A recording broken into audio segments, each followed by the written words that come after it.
na abakajeyonera kaswenti muri bulungi bweva mbanjekere samazinga ejo mulamusiza kuba comrade mwena kaswenti muri bulungi mwebale kola mwebale koberemu nange ntumudde bweva kusamazinga wa Asia mbanjekere samazinga Middle East mulamusiza kuba na Uganda mwena abawangala kusamazinga Middle East kaswenti muri bulungi mwebale kola mwebale koberemu mwebale kwagala nsi yammwe abali musamazinga Middle East mwena abali musiza bolabu mbagala nnyo bweva Middle East mbanjekere samazinga bakaddugala Africa mbalamusiza kubanya bali basebo mwena buli omujoli olaba katambika no buli kuno car Africa jwagenda okunonyeza ensibe kaswenti oli bulungi webale kola webale kobera muntu bali kwagala nsiyo nange ntungudde ngabo mantumye kubanga jine mirimu sije etuma bwetu muntu mu kusinzira kubichi mwagala tuogere kuno okunonyerezaako kale mwena abali mu Africa mbalamusizaako bwenva mbanjolekedde ewafa mu Uganda mbalamusizaako banya bali basibu mwenda balangira babeje baseva ne banava na buli kitu ne buli kimu muntu ina se kinoomu ngoli mu Uganda abali mwaka bako bwenjawulo mu mamboka maseregeta mu chikadio ne mboganda kaswenti muri bulungi wabale kola mfundikira ndi mu Kampala wakati abe Kampala mu nambula musizaako mukono Ntebe wa Kiso kaswenti muri bulungi wabale kola bobanka kusanze joli ali mu taxi ali ku boda ali mu katale ali mu saluni ali mu kibanda ali makago ku TV gagadde ngonjolekeza obwenyi owuliza video nkula musizaako nabali mu barracks zenjawulo kaswenti muri bulungi wabale kola bwe mara babu zako ngena basa mutambuza akatambikano Facebook si ya jajjao si ya mujjao si ya musanjiwo si ya nyoko si ya kitao okwata akapesa akalikoshia tikira kye kikujjako nkusaba gusabi tuli mu struggle fenna okujjako ngoli munyambi what tuli munyambi okusharinga video it's a part of struggle okusasa ya information ngenda kusaba okujjako ngo ine nugu obaba toyagala nchuka chuka obo yagala nchuka chuka please sharing a video wena option abantu 10 sharingira ko mwenda wasigale wemo ogiteke ku account yo oba page yo kubanga Facebook mu Uganda teriyo abantu bateka ko VPN okugifuna nebo musindikira link ngateka ko VPN ngagenda alaba wawo mukubira kasimu nategeka ko nagamba nzize kale yensonga tubaga mu sharinga akantu kano mukashare ko video yende sorry nzibumuko era obanga omuntu oli awo bongo obutono video giveeko togibeera ko kubanga eri sophisticated nnyo bwe malu kutuma okusasanya katambika njalo mpite abantu bano wamanga njalo mpite abantu bano wamanga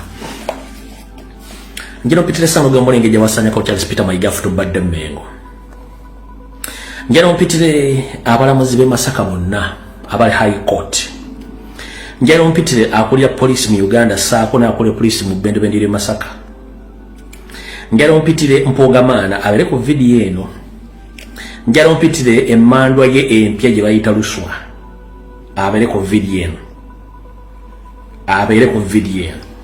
njera mu mpitire honorable Muwanga Kivumbi abere ko video njera mu mpitire Yoseliti bahaboro tabasura mutabani wa Karekezi Nyando Yosofe abere ko video nsa mu mpitire omudu eyaliko Jeno Peter Elweru abere ko video mu mpitire omukyala kubayita Juliet Kakande owe Masaka abere ku video eno n'abasigadde bajja tusanga nkonkudde mu bantu bano nsamo mpite president wa Ngomoro Kyagulanyi Center Mr. Bobi Wine se ubadde kusabira kyameko wano nsamo mpitire mukulu wa Sanya Kaunti Charles Peter Magasa Lugamolengejja nsamo mpitire abalamuzi ba koti ye Masaka akulya polisi ye Masaka na akulya polisi ye Uganda mumpitire Mpugamana mumpitire Alex Luswa Luwemba abere ku video eno njara mumpitire Mpuga njera mu mpitire Muwanga Kivumbi Yoseri Nyandwe Peter Rev Juliet Kakande n'abala bajja tusangayo nga tugenda okukola video y'olwaleero ngenda kusooka bawo obulango buli bubiri then nebaziza tusimbule video kati ndoza kasoke nebaze ndioke nkola obulango alright njera tolo mukisa guno kubaza ba comrade mwenna abakulembeze mu bendo lya Maserengeta ga Africa aba national platforms akone people power mwena abaifiriza obudde n'onaku radio ogenda okutekayo okwekalakasa kwamwe yonaji mabademo balinyo balidde ba comrade tamujango okwo so South African chapter please thank you very much for the well done organized demonstration against the kidnaps and torture of Yoseliti Bahaburu Tabasirwa the dictator of Uganda. Thank you very much all comrades chapter leaders n'abakulembeze mwena mu ggwanga lya South Africa bo balinyo okukola kwekalakasa okwo sobola kuzanya butambi kuba bidde tulina butono nnyo naye nga mbatumiddeko mwenna mwebale kukola mulimu ogwo mwenna beekalakasiza abavudde mu bitundu by'enjawulo aboogera ennimi ez'enjawulo bwe banyuma bali ddala Alright, njoro ko baza bakulembeze ba national platforms ako people pa mu gwanga lya Bungereza ba chapter leaders n'abantu sekino mwana bagala nchuka mu gwanga lya Bungereza. Olwale musiyo ku street nga buli mu kwekalakasa nga mogere ensonga ez'enjawulo eziri mu banna Uganda muri okuwamba n'okutta n'okutulugunya banna Uganda mwe balire ddala mwenna abakulembeze bawere wishazi abagala struggle n'abagala enchuka mwenna abadde olwale mwe bali kwefirizayo olunaku n'essaawa ne muleka sente ezibawoomera ne mugenda okwekalakasa mwenna abakulembeze ba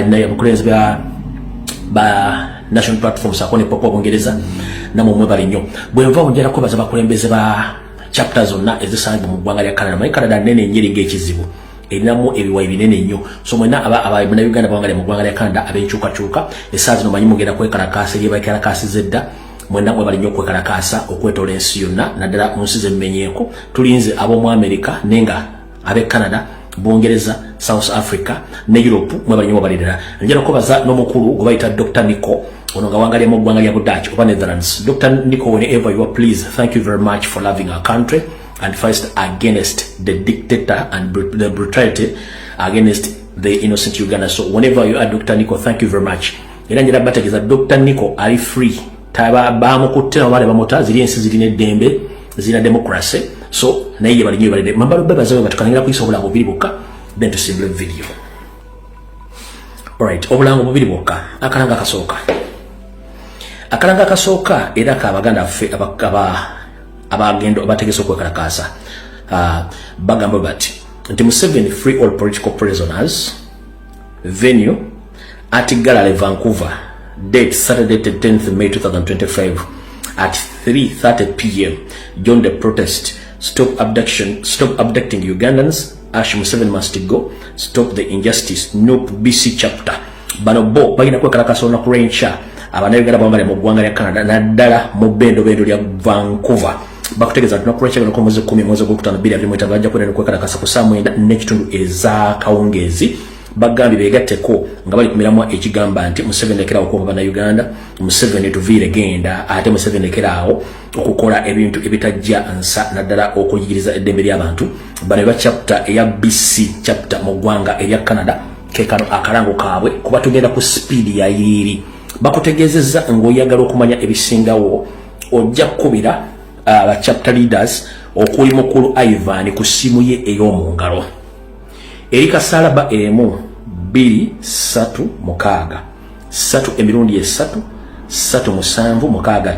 eyo mwami Ivan chapter leader akugambye nti womwetaaga okumanya ku demonstration najja kuba ku simu y'omungalo kasalaba emu 236 emirundi 3 ye mwami Ivan bwaba kubuze osobola okukubira mwami Simoni ku simu ye ey'omungalo kasalaba emu 672 emirundi 3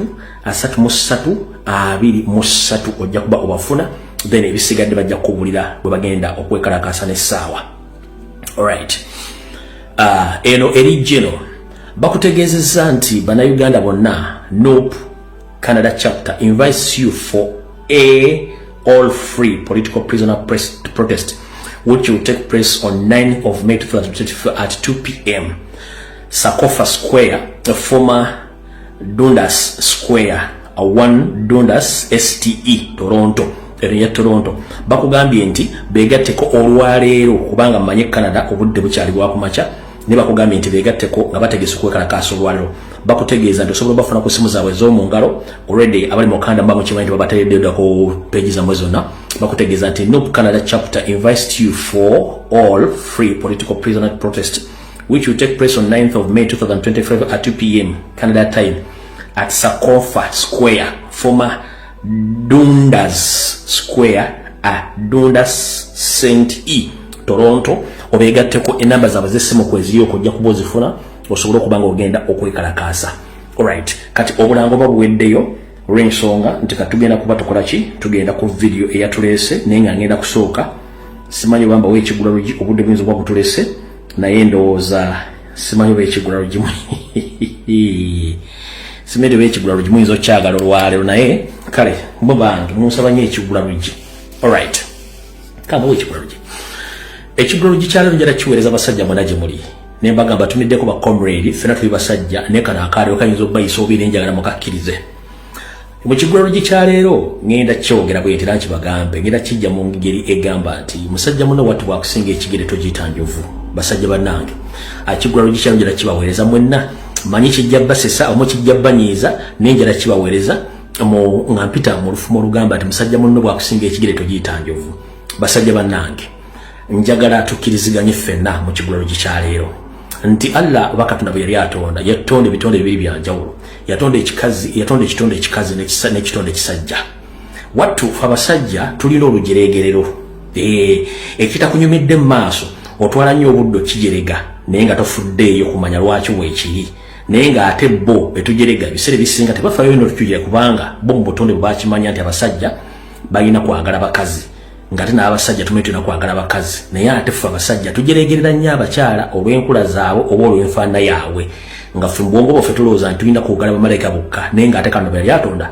omukyala yenna yamutonda nga wanjawulo era buli omu ekifaananyi mwomulabira kyekyo naye basajja bannange njala tukkiriziganye nti ebintu ebimu tusooke tubyerekereze kubanga tutera okugamba nti bw'obanga ogenda okujerega omutwe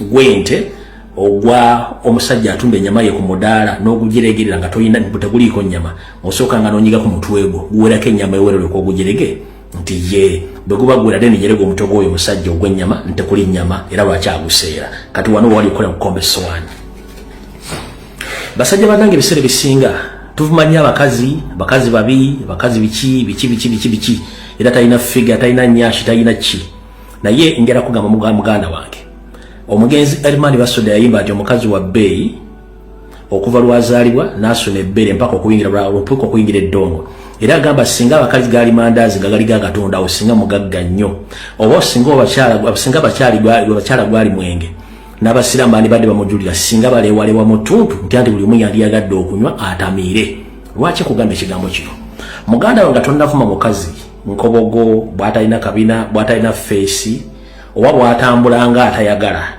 wali otutteko obudde gwe musajja mukulu nga weesibidde mu kisenge kyo n'otunula bulungi mu ndabirwamu yo ng'oli mu kisenge bw'omu oggyeko buli lugoye lwonna osigadde bute oba buswa otunule mu ndabirwamu nga weetunuulidde bulungi nnyo olabe effigayo nga bwefaanana deeni olyoka osinzirawo otandika okuvuma abakazi kyenjagadde okugamba olwaleero nga tonnavuma mukazi yenna bwe yakula sooka oyingire mu kisenge ekyo ng'oli obwomu ojjeko engoye oyimire mu ndabirwamu bulungi nnyo osooka weetunule mu bwologa naye mukama kikino ddala ojja kukendeeza okuvuma abakazi n'obbamanyiira nkiddamu omusajja yenna avuma abakazi nti baakola bubi simanyi balaba enkobogo simanyi atambula bw'ati njagala otwala obudde ng'oli mu kisenge kyo bwogu nga weeyambudde bulungi otunule mu ndabirwamu gwe wenna ojja kulaga naye mukama katonda kiki kino kituliko wano gwe kennyini ogenda kwetya kati lwaki tuvumanga abakazi ng'ate naffe kennyini wetutuuka mu ndabirwamu twetunuulira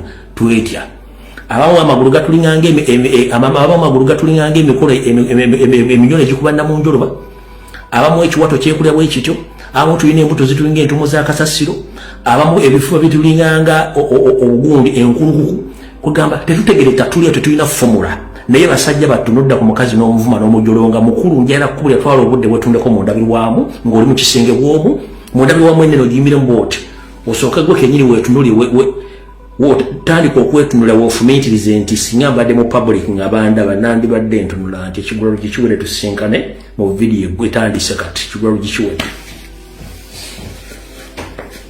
Alright,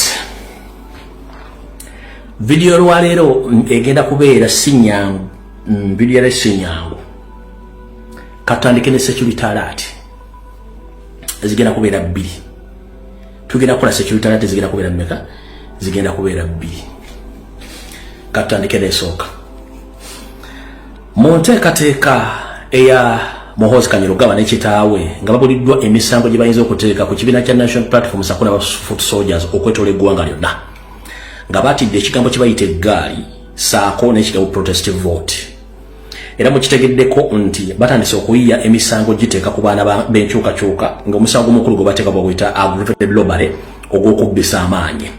Kati jjukira abasajja bano baagenda ne batungisa ovulo zaffe endala ne bazibba.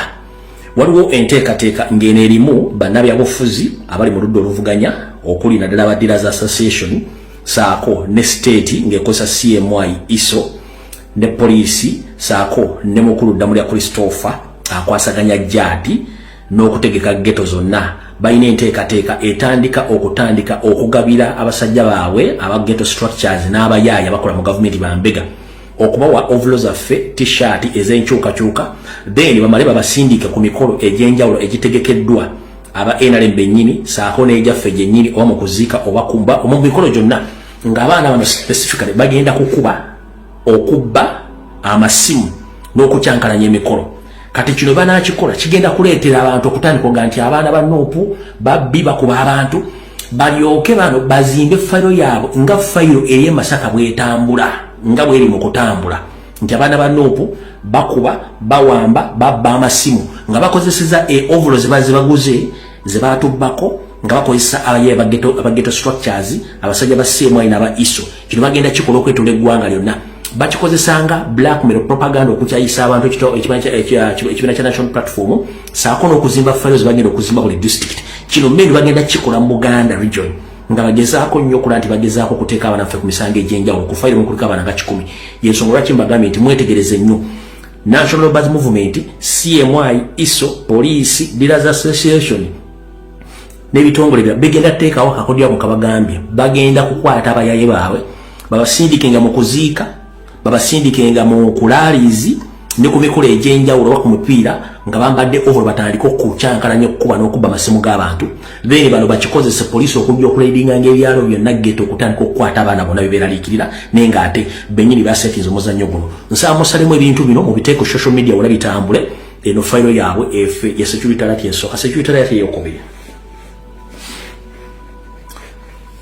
njagala muntegereze Vice President wa National Platform mu Buganda omukulu Muwanga Kivumbi wonna woli eno security alert njagala ekutuukeko Abaganda tugamba nti wabba naye bwakusula oludda tewebaka wabba naye bwakusula oludda tewebaka oba wabba naye bwasega ku mutala gwe gumu gwoliko watto kizibu nnyo okwebaka basajja banno bwakolanga nabo mu Democratic Party saako ne mu National Platform ate n'omala n'obaddukako ng'omalaze okulaba ekitangaala tebatudde nfunye information ne baŋŋamba nkutegeeze okusinziira ku drone zange weegendereze nnyo gy'olya gy'otambulira abantu b'odiringa nabo n'emmotoka yo kubanga mukulu Mathias Mpuuga Nsamba n'akabinja ke nga yeeyambisibwa Anita Amongi saako ne Muhoozi Kanyerugaba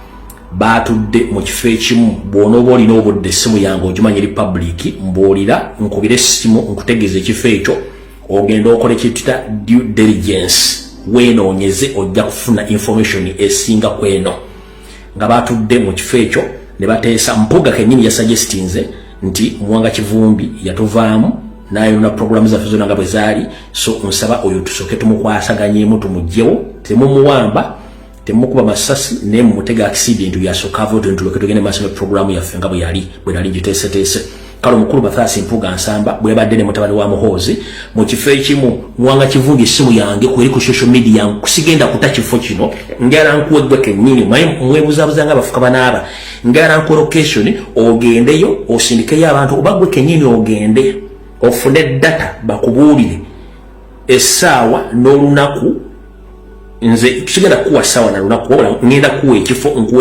ngenda kuwa ekifo we baali nga bateesa ebintu bino nkuwe ennaku z'omwezi ojja gende weebuliza information kasita bakonfirming nti Mpuuga yaliwo Anita Amongi ne Muhoozi Kanyerugaba then kakasa nti information gyenkuwadde entuufu kati nkubuulira essimu yange ogirina kuba togirina bagikuwe genda ku social media kweri essimu yange eba open onkubire nkubuulire ekifo nkuwe n'olunaku ogendeyo obuuze kasita bakonfirming nti Mpuuga yaliwo Muhoozi yaliwo Anita Amongi yaliwo then ukakase information yange mwaisagala kulwako security alert gyenkuwadde wegendeze entambulayo endia baagala kutega accident oveewo Mpuuga kennyini ze security alert bbiri ziwedde mu butongole video etandise era ntandise bwenti nakuzo mwezi ziri 9 omwezi gwa kutano mwaka 2025 mbalamusizaako bannayuganda mwena eba comrade mwena kanswente muli bulungi Kanswirenti omulamuzi wa kooti ye Masaka Mpugamana ne police ye Masaka ne Dira Alliance mutuuse banyabo ne basebu njala bategeeza emisango gye bagula ku comedy Akireo Kivumbi Smart wa Bobby kati nuwa mutu Edi Mutwe saako ne Genogada finabala jonna emisango mejwete kinga mu jumlanyi era tutegedde ko nti bannamawulire batandise okutula obufofofo nga bo begaana ebikola byebateekamu tebategeera bikola ki bibali babataddemu ekyo nakyo mwakitegedde kati gwavudde ku ekyo ne bongerako fayiro endala y'abaana 13 bakutte ne bavuna emisango gy'okubba n'okkuba abasirikale 2 naye obugenzo okwongerera olwo tutegedde nti Uganda zaabu nga sigwe omusima era amulongoosa lwaki mu musango gwe bavunaana abantu 13 n'abalala abatali at large abalala bakyanoonyezebwa abantu 13 bakuŋŋaana ne babba essimu emu ey'ekika kya Tecno Camon 35 ne bamukuba ne bakuba ne batwala essimu ye ne bakuba n'opoliisi asooka ne bakuba n'owokubiri. Ladies and gentlemen, njagala ogende ku YouTube, njagala ogende ku website ya Tecno, njagala ogende ku Gola Moses oteekemu Tecno Camon 35 oba jeeri eyesimu tefulumanga era teriyo.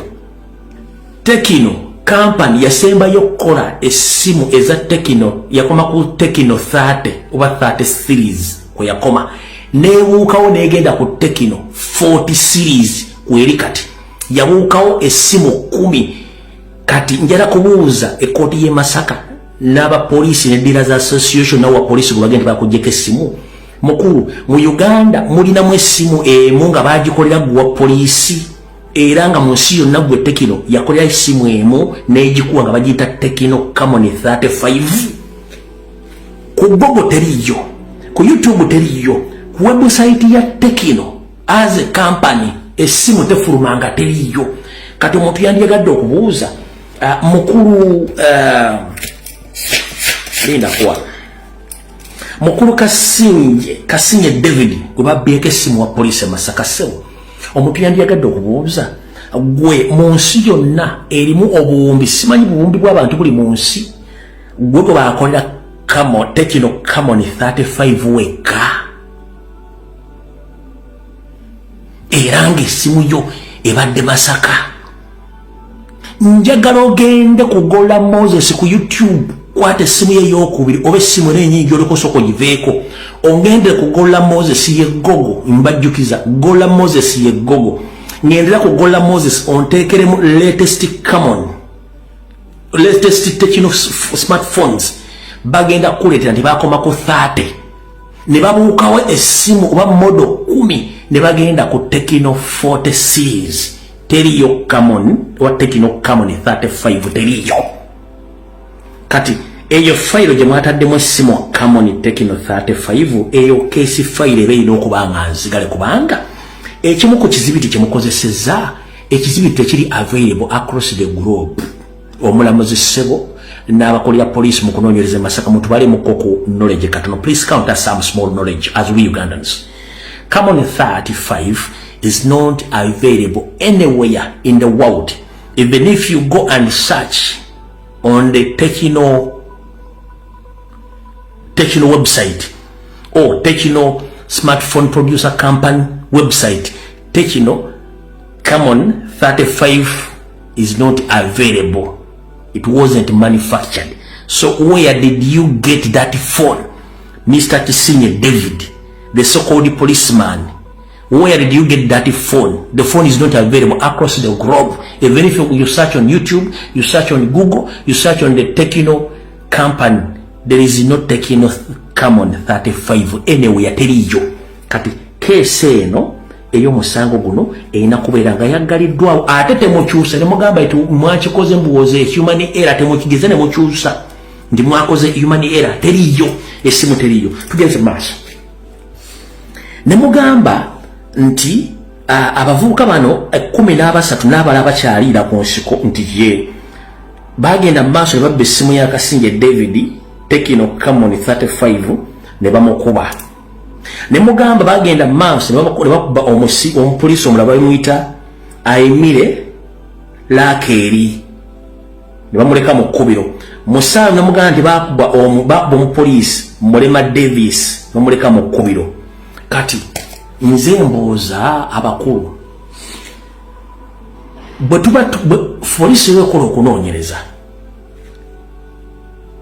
ekola okunoonyereza n'eraga olunaku omusango gwatuukirawo n'eraga essaawa n'eddakiika omusango wegaddizibwa wabula mmwe mu keesi fayiro yammwe eri mu kkooti abasibe 13 n'abala abakyadduka abakyanoonyezebwa bazza omusango okuva ku ssaawa emu yennyini ey'okumakya mpaka ssaawa emu ey'akawungeezi ku lunaku lwe lumu so tekuliko specific time and minutes where the crime was committed mu nsi ki bannange so omulamuzi w'e Masaka naawe inspector general police naawe wa poliisi yakoze fayiro ero gw'oyagala kuŋŋamba nti keesi fayiro yammwe teriimu ssaawa omusango we gwaddizibwa wadde eddakiika wabula mwe keesi yammwe eri open nnyo obaddiza omusango nti omusango gwatandika okuddizibwa ku ssaawa emu ey'okumakya yennyini mpaka ssaawa emu ey'okawungeezi ne guddizibwawo nawonna bazza omusango gwe gumu abazza omusango bava mu constituency yennyini wabula indifferent LCs n'abala bakyadduka ekirala ne mugamba nti abazza emisango bonna bakozi balina emirimu gye bakola tekuliko jobless tekuliko omuntu atalina mulimu bonna mubaidify nga balina emirimu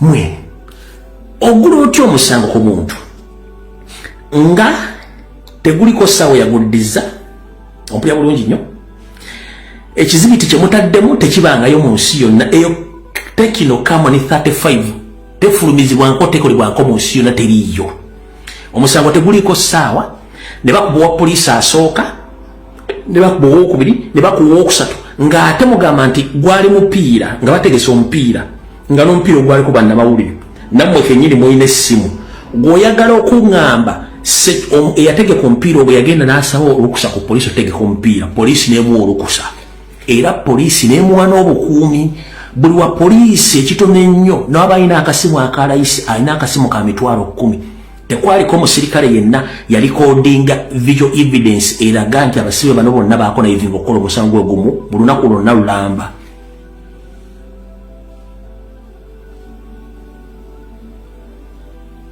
eyo fayiro mugiggalewo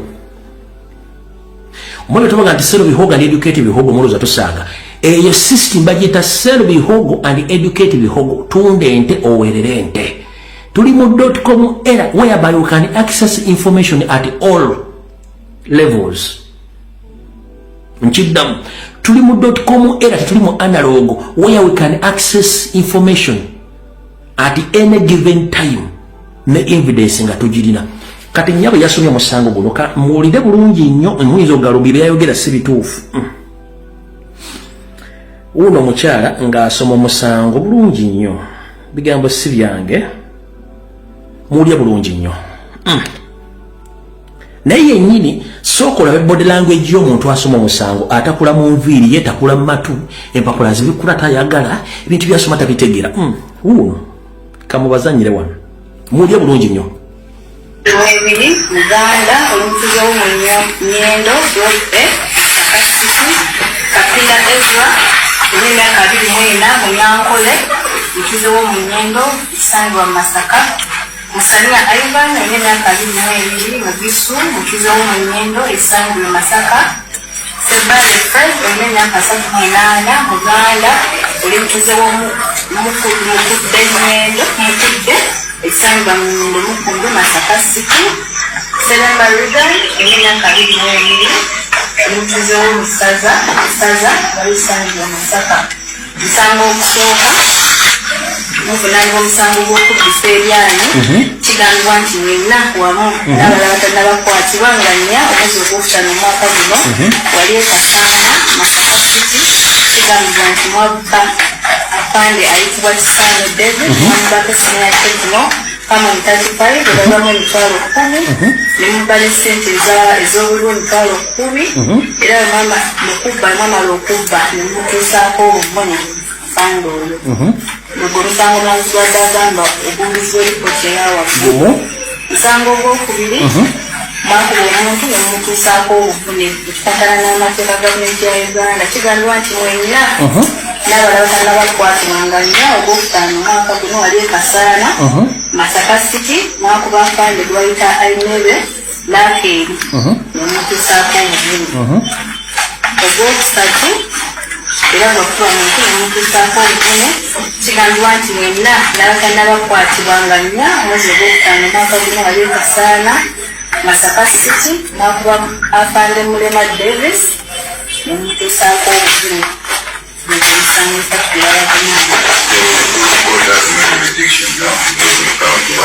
Namzagamba kwachenekera uza kuliza musango oluvanga musango kutoka mune kuliza kuchini yawa so still then we shall take down. All right.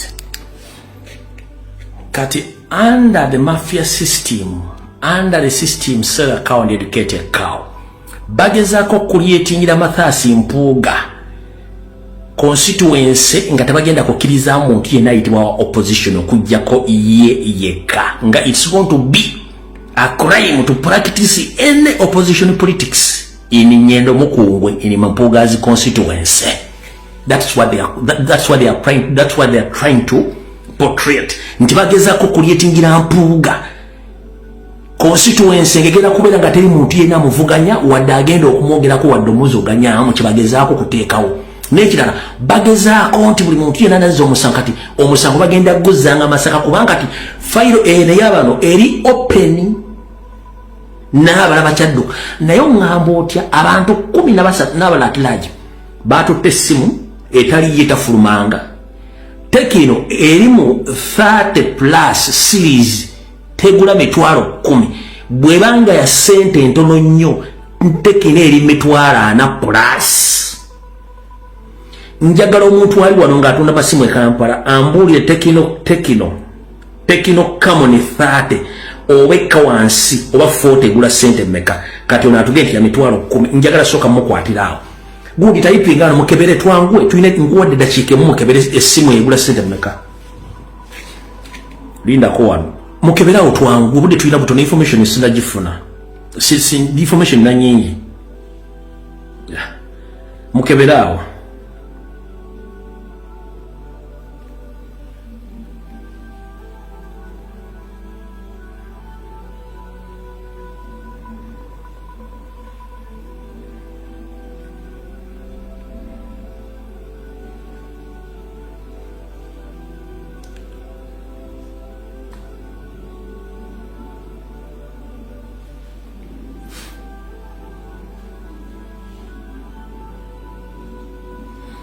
mukeberawo bannaye mwangu we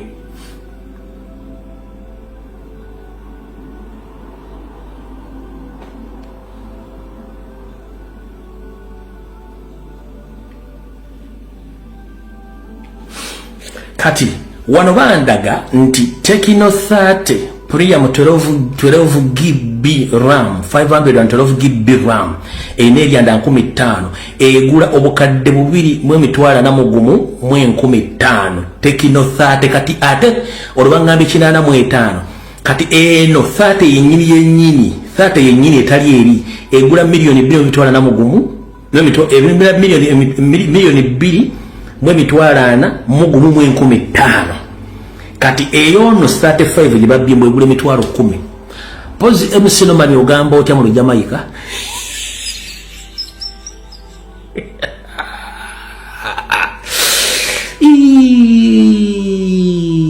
nedda mama yasomye omusango omulamuzi w'ekkooti tuyambe Tekino Camon 30 eri mu Uganda bagambye egule mitwalo 8 naye wano ndaba wano baŋŋambe eno omanyi RAM ne storage byawukana ne wano bangambye nti eri mitwalo milioni 2 mu mitwalo na mugumu 15 wano bangambye mitwalo 8 almost ke kakadde gwe yawandiise fano ganti eri worth mitwalo 10 otegeeza ki tekino kamoni 30 nangambi 1.5 kitegeeza zaawukana mu RAM ne storage kati nyaba yasomye fayiro n'omulamuzi omutwakaavu kiki kye mubanja bannayuganda mutwagazaki gwogende tekino kamoni 35 egule ya mitwalo ebalwamu mitwalo 10 naye ng'ate kamoni 30 eri wansi w'eyo egula kadde kamoni wano ku gogo kali buli bubiri wano bangamba kakadde bwe mutulaba mwali mwaganze sina mato sebo ki kati abalina abantu mbalaba kama mato mbayita ki ladies and gentlemen nze sina mato mwanga sina mato which is okay naye bannayuganda abalaba balina amatu mbalaba kama mato mubayita ki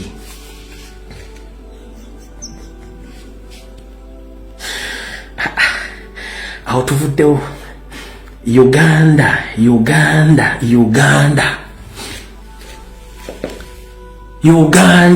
iyo 1.3 1.5 eno ya yino kakadde kamu n'ekitundu kati mukyala wattu gwogambye in your statement ulira mulya bulungi nnyo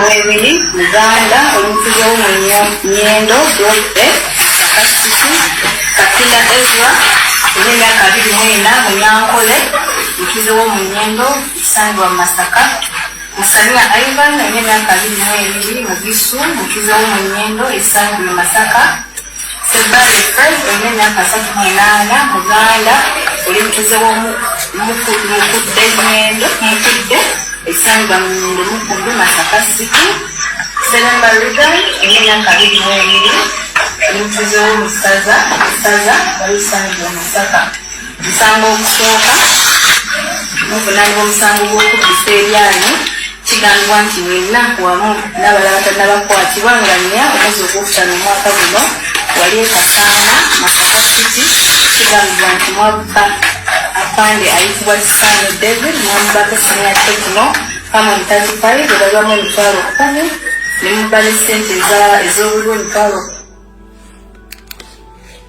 ebyo muwulidde bigambo bya kooti na poliisi si by'abantu era si bya kooti y'abantu bifumbirire nga bya Dealers Association aho tuvuddewo kyenjagadde otegeeza eggwanga kati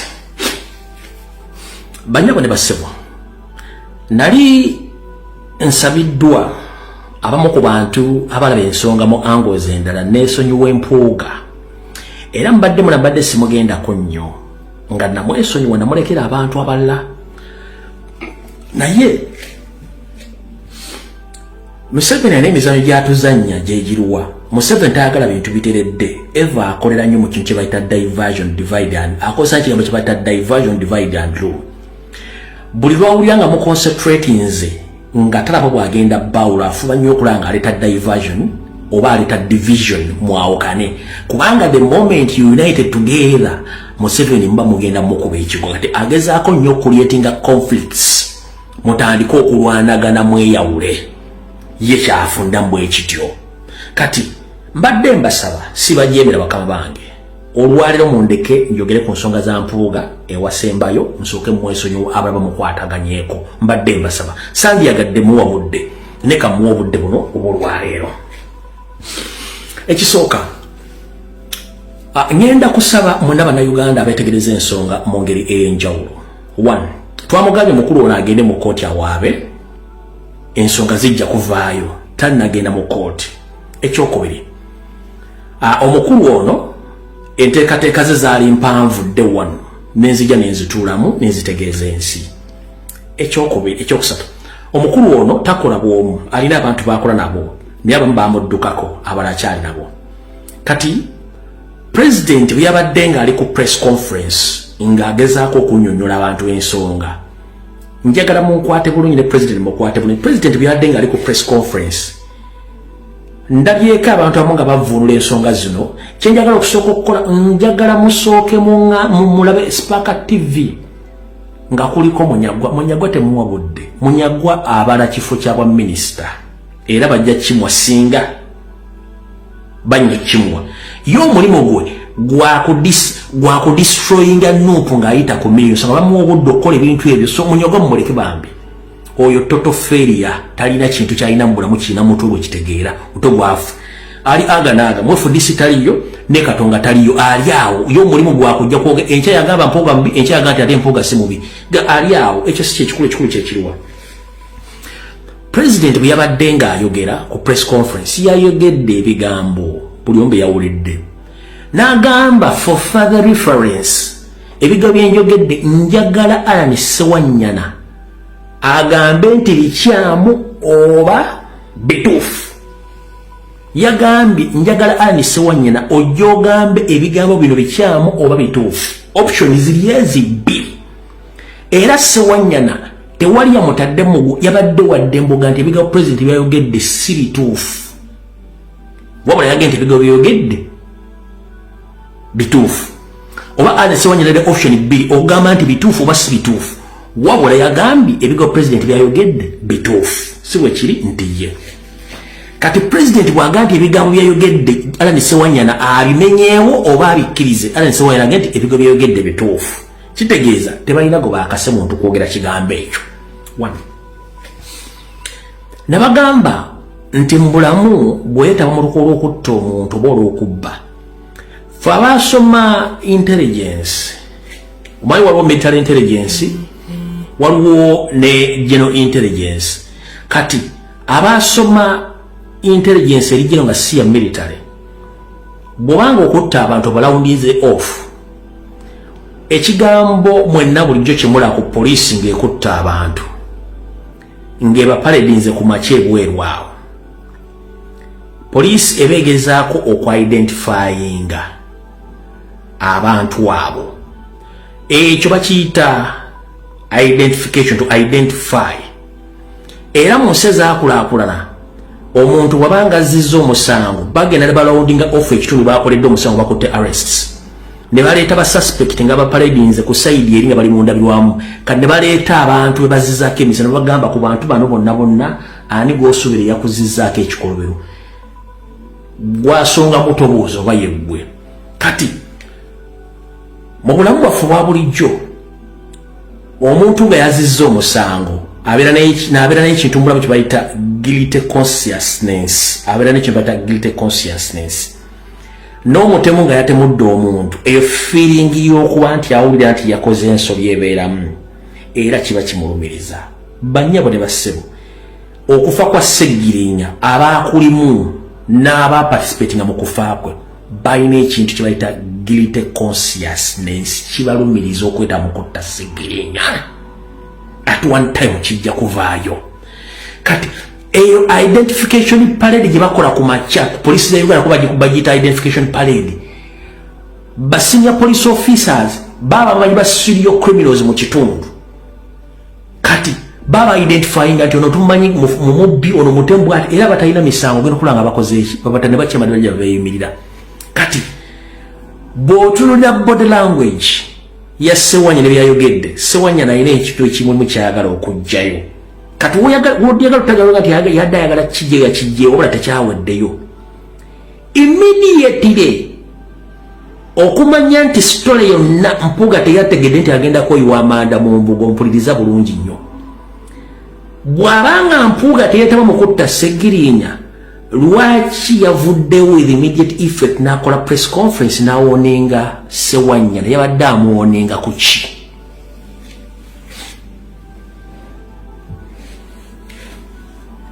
Bw'abanga Ssewanyana byayogedde tebikwata ku Mpuuga era tebimulya wakoze press conference yaki okulumba n'okutiisatiisa Ssewanyana lwaki omutiisatiisa bw'obanga ekintu kino tuli involved. Kati bwe yamaze omutiisatiisa ate n'agenda akola ensobi yasembyeyo ensobi erudda gye mutaategere tuli mu forensics ensobi yeeno yagenze n'aleeta ate patana in crime eyali mu mukutta Sseggirinya kennyini Alex Luswa n'amuleeta n'akola social media n'akola videos emu ku emu nga naye agezaako okutiisatiisa Ssewanyana. Jjukira gano gonna amapeesa ga Mpuuga gaali mu pule Mpuga ensi yona wekakasiza nti okay bituufu byonna njagala okwata omutwego oguzzeeyo mu stories zonna ze twakola Ssegirinnya nga ali mu kubonaabona abaazirimu Ssegirinnya afudde ebintu byakolebwa Ssegirinnya aziikiddwa abantu abeesobolayo ebigambo bye baayogera obujulizi butandise okuvaayo abantu abadifusing obujulizi abatiisatiisa n'abantu obutayogera gatta memory eyo nayo ne byafaayo obikwata obikube ku mmeeza ekyokuddamu ogenda kifuna nga teweetaaze kuba muntu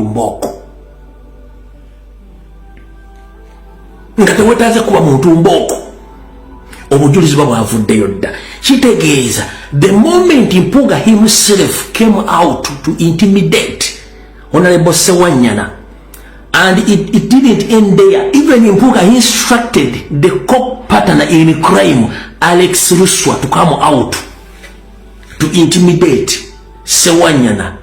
It all gives the evidence that these people, they know what went wrong. They know. So, chiba chitegeza Mpuga automatically amanyi yali involved mu kujjawo Ssegirinnya kati atiisatiisa balina obujulizi. Gwe teweewuunya lwaki mu ssaga ya Ssegirinnya yonna mbadde nasirika nga sirumba gundi oyo Sewanyana okujja kati one particular moment yagalanga okusirwala nenzija ne mukoona mu katono. Teweewuunya lwaki saakoonanga Sewanyana kubanga namanya nga at one time Sewanyana agenda kubeera key witness. When times to come Sewanyana ajja kubeera key witness. Goloza lwaki elwe lubagala omutta kubanga is the key witness mu Rwenzururu massacre. Tugenze maaso.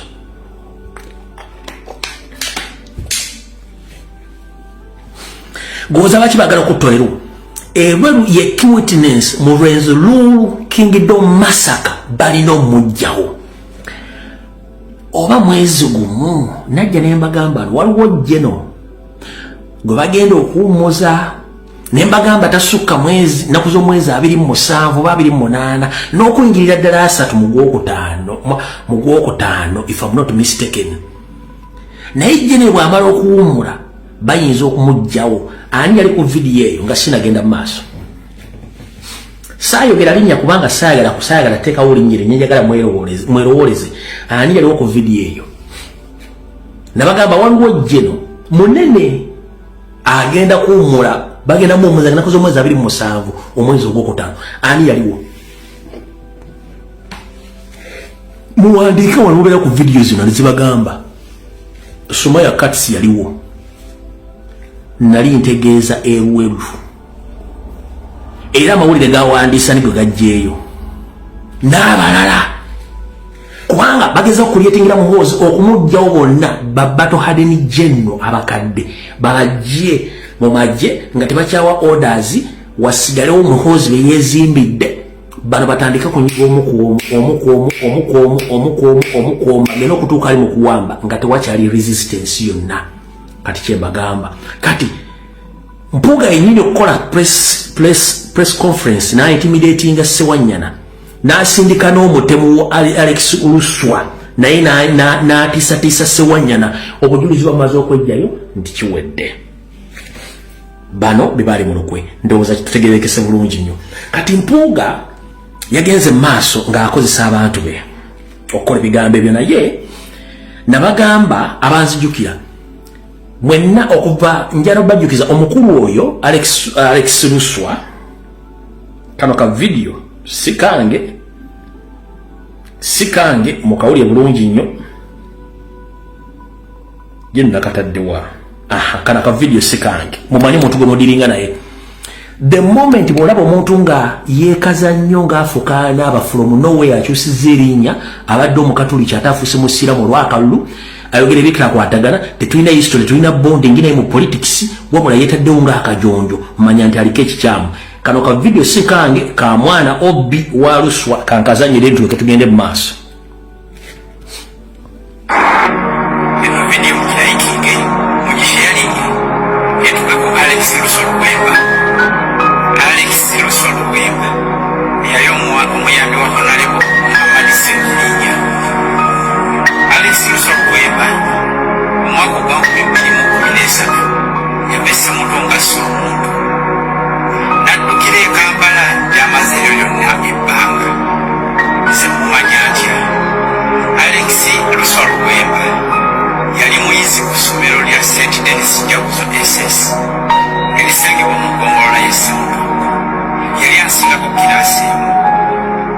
yali ali mu siniya ey'okuna mu mwaka gwa 2013 olw'evujjo ly'abavubuka Alex Luswa Luwemba yali around about Yesemuto kuliko ekkubo erimu lidda Kabeeka eddala lidda Nakaseke eddala lidda Kalege nga lye liyitamu ne ligguka ewaamikka ngadda e Busunju. Naye ku eryo lyennyini ekkubo eridda e Kalege Alex Luswa Luwemba waliwo awo Washing Bay yali ayoza mmotoka ng'amalala g'abavubuka bw'ogamanyi. Alex Luswa Luwemba yapakulawo emmotoka y'omugagga n'agisimbula ku sipiidi ey'ekitalo n'atomera omusajja gwe bayita Haji n'amuttirawo. Oyo Alex Luswa Luwemba eyali omuyambi wa Muhammad Seggirinya. Twali tetugenda kumwogerako okutuusa olunaku lw'ejjo lwe twalabye nga kisusse Kofi katumwogereko. Okuva lwe yatta omwami oyo gwe bayita Haji, Alex Luswa Luwemba yadduka mu Ssemuto ne yeekweka mu kibuga okumala ebbanga era nga taddayo. Oyo yagezaako okudda Ssemuto gwali mwaka guno mu mwezi ogwokubiri ng'ennaku z'omwezi 15 mu kuziika omwami gwe bayitanga Lule. Mwami Lule oyo yali kooki wa ttiimu y'abalenzi ey'omupiira ku St. Denis Kijaguzo. Kati naye bagamba nti nno Alex Luswa Luwemba yali mu lukwe olw'okutta Honorable Seggirinya Muhammad. Kiteekwa okuba nga kituufu kubanga yagenda okuva Ssemuto ng'amaze okutomera omuntu n'amutta n'addukayo kwe kuddukira e Kawempe gy'amaze eryo lyonna ebbanga. Oyo yali Kijaguzaawo nsinya ey'okuna 2013. Ffe twamuli wansi nga tumumanyi. Bw'atyo bwe yadduka eyo lyonna ebyo yeeyogezayogeza eby'ekisiru bya bulimba ye nga yaliko omusaayi ogwo. Kati naffe katukuma omuliro mu famire ya Haji tulabe oba tebakunoonyoddemu gye weekweke.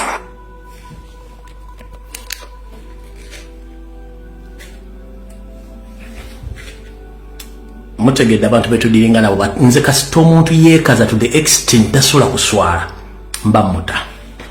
Mutegedde bulungi, information is power. Omusajja olwedda aliko omusaayi mabega. Kino kyali kimwanguira nnyo kubanga omuvubuka ono okujja mu Kampala by'obufuzi babeerako ne Seggirinya era yamuyamba nk'okutimba ebipande nga bakyakola Cheginya kyali kansala yamuyamba kuyambala n'abula ne yeekweka. Yali ku ttiimu yatimba ng'ebipande bya Seggirinya during Seggirinya yakubira kampeni z'abakansalas ng'akyali kansala then omuvubuka n'amala n'abula. Kati Seggirinya bwalingira national platform njala tubeere bamazima mwalabako mu struggle yafu omuvubuka gwe bayita Alex Luswa Luwemba tabeerangamu. Abaana bonna abali ku Honorable Seggirinya bamanyi bulungi nnyo. Basawuda Madada, Banuwa Mutwe, Basweet Apple n'abalala be baali ku Honorable Seggirinya.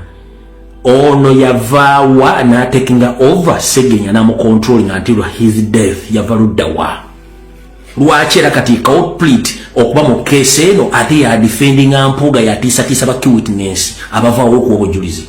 Tetugenda genda nnyo into details ez'ebintu ebyo. Mutegedde bulungi omuntu gwe muliko temuwabudde. Ekirala tosobola kuŋŋa nti omuntu gwajjole mu Katoliki wabula n'otegeera constitution mugenda okwesimba basiramu n'okyusa erinnya noba nga gwotegeera oba mutemu ba mubbi era oba mufere atugenda kulwawo. Njagala gamba oyo muvubuka totiisatiisa bantu. Kola ekigambo bw'oba olina information ekwata kubanga poliisi eyagala bujulizi enfa ya Seggirinya eyagala abantu abaatemaatema abantu e Masaka ebijambiya. Bw'oba olina obujulizi nga buluma omuntu yenna mu national platform ti participating mu kutemaatema ebijambiya genda ku poliisi e Masaka oba genda e Naggulu oweeyo fayiro n'obujulizi baani abaali mu kutta abantu. Mulekerawo kutiisatiisa. Tuli mu .com era togamba simanyi top simanyi emunasho. Kwata bulungi nnyo obujulizi bwo nga buwandiike buliko ne n'obujulizi ogende Naggulu obe Masaka otekeyo obujulizi bwo nga ne mu kkooti ogenda kuyimirira obujulizi obwo. Mulekerawo kutiisatiisa. Ompulira bulungi nnyo gwe Alex Luswa Luwemba bw'oba oga nti mu top simanyi top leadership ya Nuupu mulimu amanyi ebintu bino era kwata obujulizi bwo genda obujulizi ku poliisi abali bijambiya bino then tujja kumanya nti olina obujulizi ne totiisatiisa abantu kubanga you are not worth that okutiisatiisa abantu awo tuvuddewo. Kale tugenze ku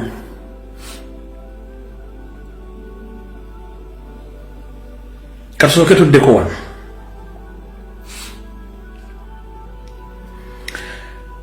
Olunaku luba mulujjukira bulungi nnyo.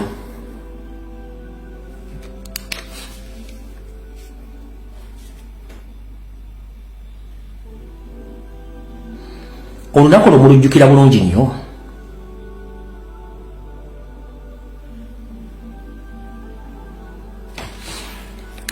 Olunaku oleka video kale lwakuba kalimu ate music.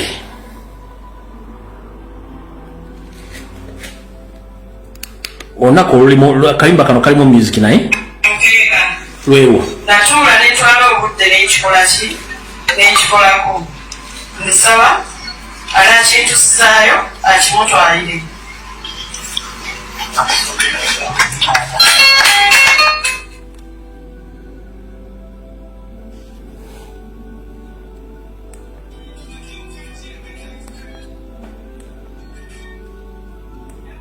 Ekirala era kigenda ku mukeeko gwe omukeeko ogwo gwakusomerako Saala ng'atusabira naffe tujja kumusabira ajja kutuuka. Kino ekirabo kyandabirwamu kya pulezidenti wange omulungi. Nsaba buli waba nga anyiizi ayerabako omundabirwamu ndalaba mwabafaanana era bw'aba asanyuse era yerabako omundabirwamu ndalaba mwabafaanana. Kino ekirabo ekirala kyakasengejja nakyo kya pulezidenti. Pulezidenti ngoberera ebimungoberera olumu mbeera eyo omukeresiya netabulatabula naye ebimungoberera nina neempulira ebigambo naye mbadde nsaba byabawulidde erimu asengejje.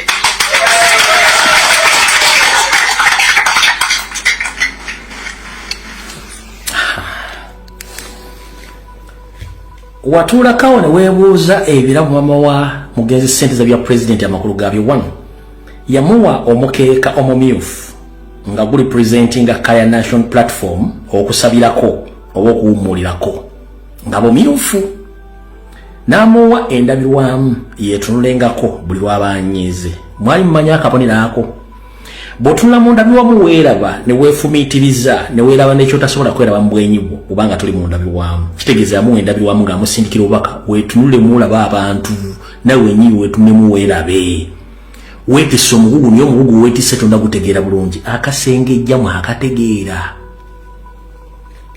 Banyabo ne basebo Mpuuga de Mapuuga yatuukirira buli famire y'omuntu eyattibwa during the struggle n'agigamba bagenda juwa ssente eveeyo etandika confirming nga Robert Kyagulanyi Ssentamu yattisa abaana baabwe. Ne ku lunaku olwo lwennyini maama okuwa Mpuuga akasengejja akawe president maama wa Frank Ssente yatuukirwa Mpuuga emirundi egiwerako ng'amugamba aveeyo mu lujjudde agambe nti Robert Kyagulanyi Ssentamu National Platform be batta omwana we. President Onesimu ya mama Ssente ba comrade mwina mumanyi mama Ssente mubuuze Mpuuga tamutuukirirangako mugamba nti aveeyo agambe nti no papa president of yali mukutta omwana we.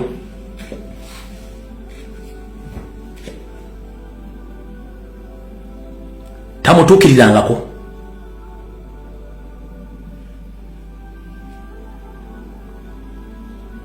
Sige kifaananyi bamala okutta Segirinya Mpuuga atakinga over family atandika ogikozesa agaddeyo engali ng'embwa etunda omuzigo to the extent n'ajawulamu n'afunako ekibayi kye n'atandika obbakozesa zigizaga n'abateekamu ne influence n'abaana bennyini tebaali mu kuziika kitaabwe ng'abakwatidde wansi.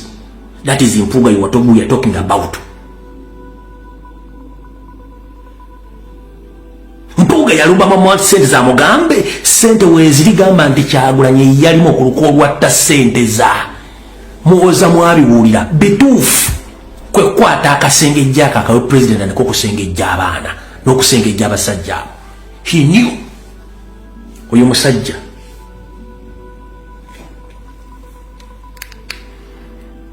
golozo no musajja ali musiru yeke nyini Sseggirinya ali musiru ulira Nemukole embeera bweti bwana babwana Kidandala ng'oli ne tiimu gye mwakikoze nayo security organize olwokuba oyagala ekifo kya Kawempe North bwekiba kifo kitwale lwaki otwala obulamu bwange lwaki ebyobufuzi oyagala otwaliremu n'obulamu bw'omuntu abantu abafiiriddwa abantu baabwe bamala Sseggirinya nga balaba yali mu bintu bw'ebiti bye mumpandiikidde olowooza baba bawulira batya olowooza baba bawulira batya abantu mikwano gyange giba giwulira gitya nga gya muntu bamutadde ebintu bw'ebiti abantu betukolagana nabo bakwano bange banzikirizaamu olwokuba mwagala ekifo kya Kawempe North Kidandala bino bye muzzeemu nze nasirika ng'ebyo sibyogerako nga nasirika naye n'ogamba nti tumuteekako kino ekinene abeere mu kkomero olwokuba oyagala entebe ya Kawempe North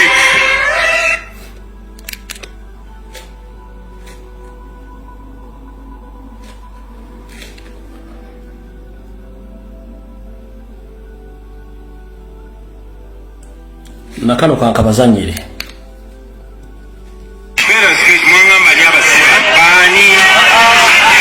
waliyo onalebo Mpuuga newabeerayo onalebo Bwanika ekyanteesaawo eddwaliro kuyamba bantu butafa ate yateekawo eddwaliro kuyamba abantu obutafa ate abatta atya kati mulinangu ani yaziisa omulamba embozi eri ani yatema abantu Masaka neŋŋamba mu konstituensi yange eri Kampala ne konstituensi yalani eri Kampala lwaki ebintu bino ate ebyagwe Masaka ate bakwata nze n'alani ab'e Kampala ate abava mu konstituensi ezo bo nga teri abanyezeeko abamu kuba bakwate wano Masaka kibinya kyali kinene ali nabo nga tugenda e Kalangala ne babayiwola nze ne bandeka mu kibira ne bannanga balanduzaanga 10 temunnaba ku bavubuka balina gye balumba nga bakutte ebijambiya abayibijambiya mwagala bafaanana batya ate ngaabo balina akakwate ku muntu w'e Masaka mu ngeri emu oba endala temunnakirabako ebibuuzo ebyo newandibadde nga mwebuuza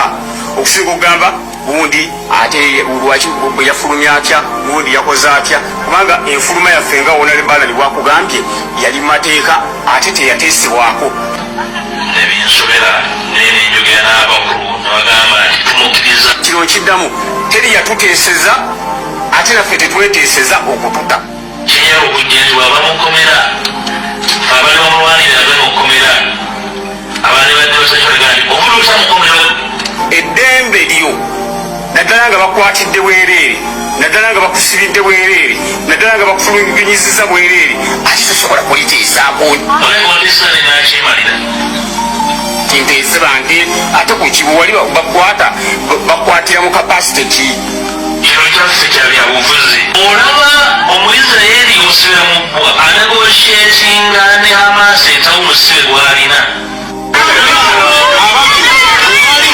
mwali muteesa kuki abaffe bwewali ogenza okuteesa n'omusajja ng'obugamba akuba abantu baffe bamwaki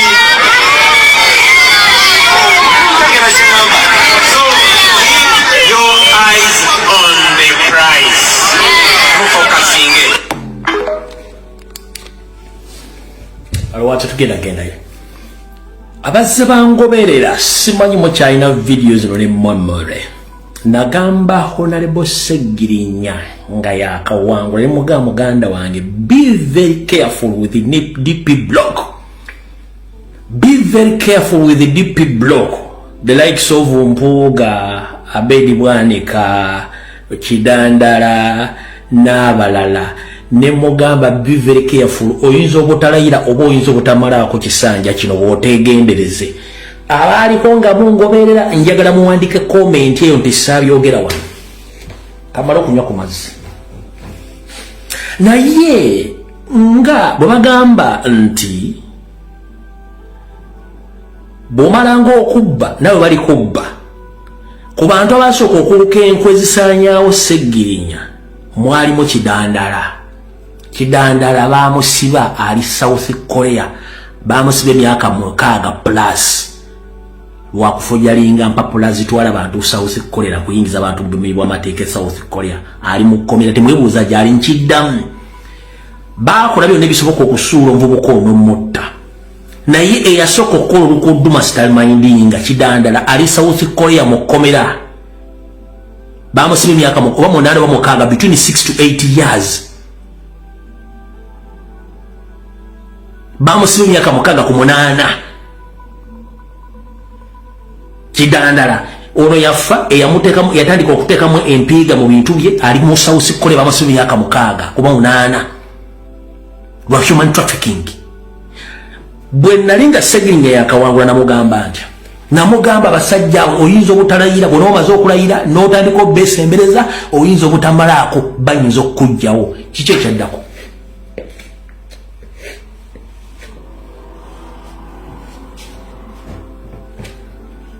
Kati mutegedde ensonga ezo nga bwe ziri kiki ekiddako wetulaga.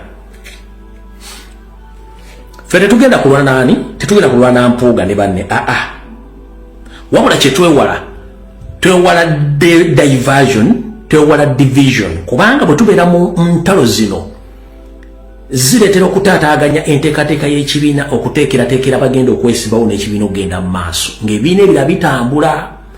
Kati division ne diversion zino ne court cases kidnaps ne arrest zino tufokasinga nnyo ku nsonga z'okuwamba n'okutta we batuvugira. Njagadde njogera ensonga zino zibeere nga zimanyikiddwa bulungi nnyo ensi ezitegeere mu bwangu era buli omu azitegeere. Saagadde nnyo kuwa mukulu oyo budde olw'ensonga ebyokumwogerako nina bingi naye ate obudde nina butono ku ye, wabula nakino kankiyiseewo buli omu akitegeere.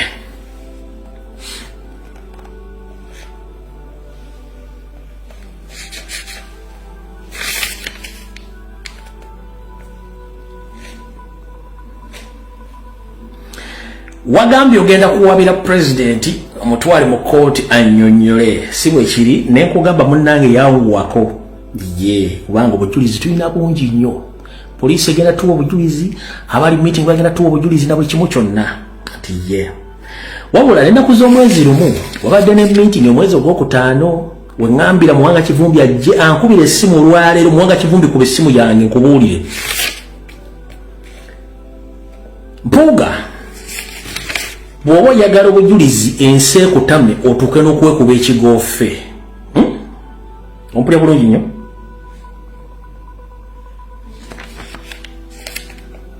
Wuliriza ebigambo bino. Wali osinkanyeeko Ketty Kavuma, wali osinkanyeeko Ketty Kavuma.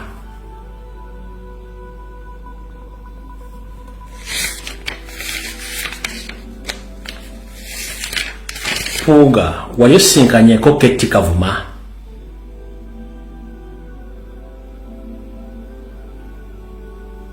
Wali osinkanyeeko Yasiini muganda wa Ketty ng'okozesa girlfriend ng'okozesa side dish ogwo bayita Aisha. Mpuuga wali osinkanyeeko Ketty Kavuma mutegesi w'ebivulu ne muto Yasiini nga bakuyisiza mukyala gwe bayita Aisha side dish wo.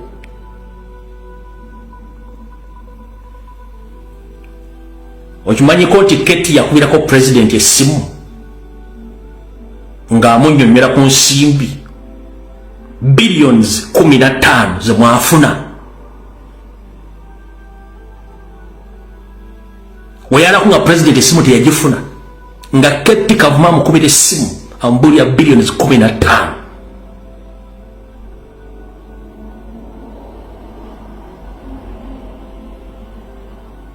Oyagala obujulizi obulala?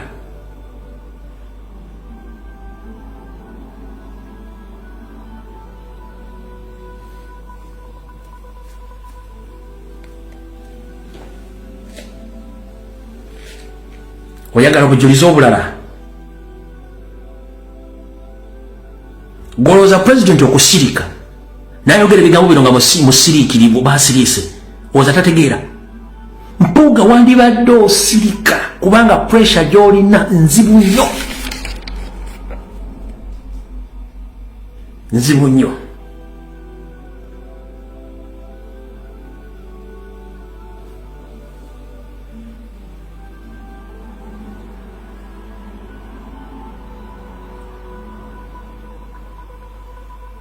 billions omukaga tojja kulayira ze wafuna ne Segona ne bannamwe obujulizi tubulina nasobola okuba obujulizi abulina era ne president abulina kuba nabogera kodda billions mukaga za tojja kulayira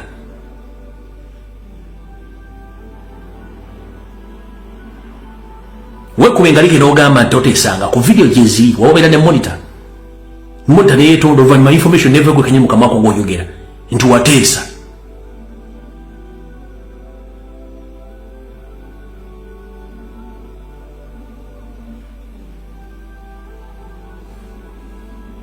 nze nkugamba gwoba oyagala kuwaaba waaba naye ekizibu ekiriwo fete twetaaga diversion na division kuba mutuwiisa tudda mu ntalo zammwe ez'okulwana entalo z'ekisiru wegenda mu kooti otekeyo musango ebisigaye tujja byoza wabula ekitala kyenkugamba nga tugenda ku information endala kuba ode tulina butono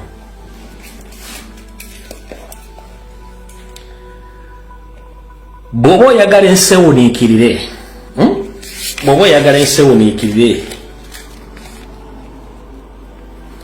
meeting gye mwalimu nga lumu ogwokutaano Muhoozi n'Anita Amongi bagamba batya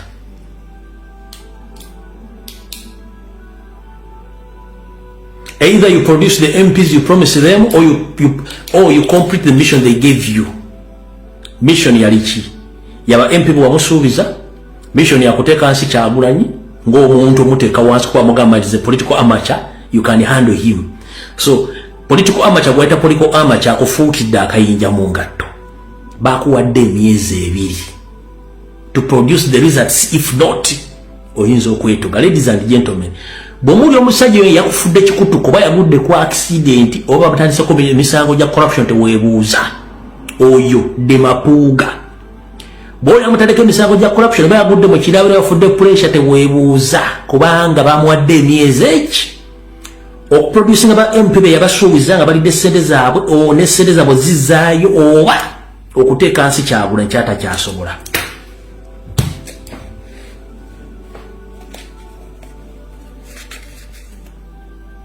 Muhoozi yagambye ati we even gave you our agent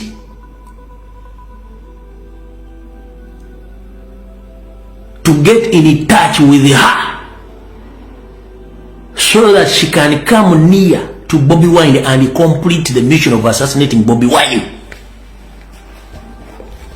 Mu meeting gye mwabaddemu nga lumu ogwokutaano mwezi guno nga gutandika.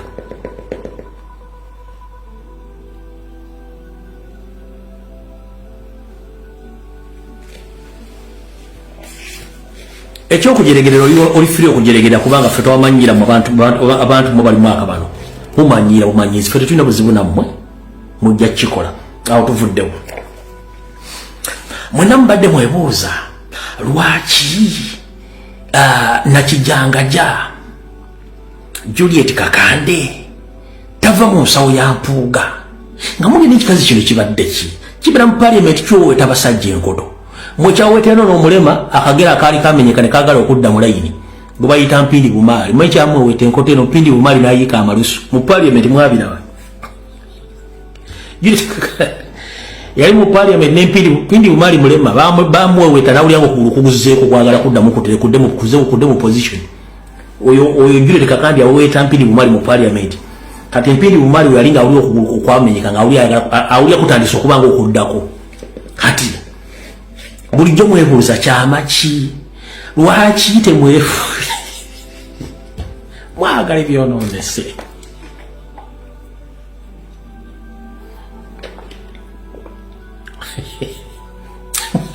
mwagala ebyonoonese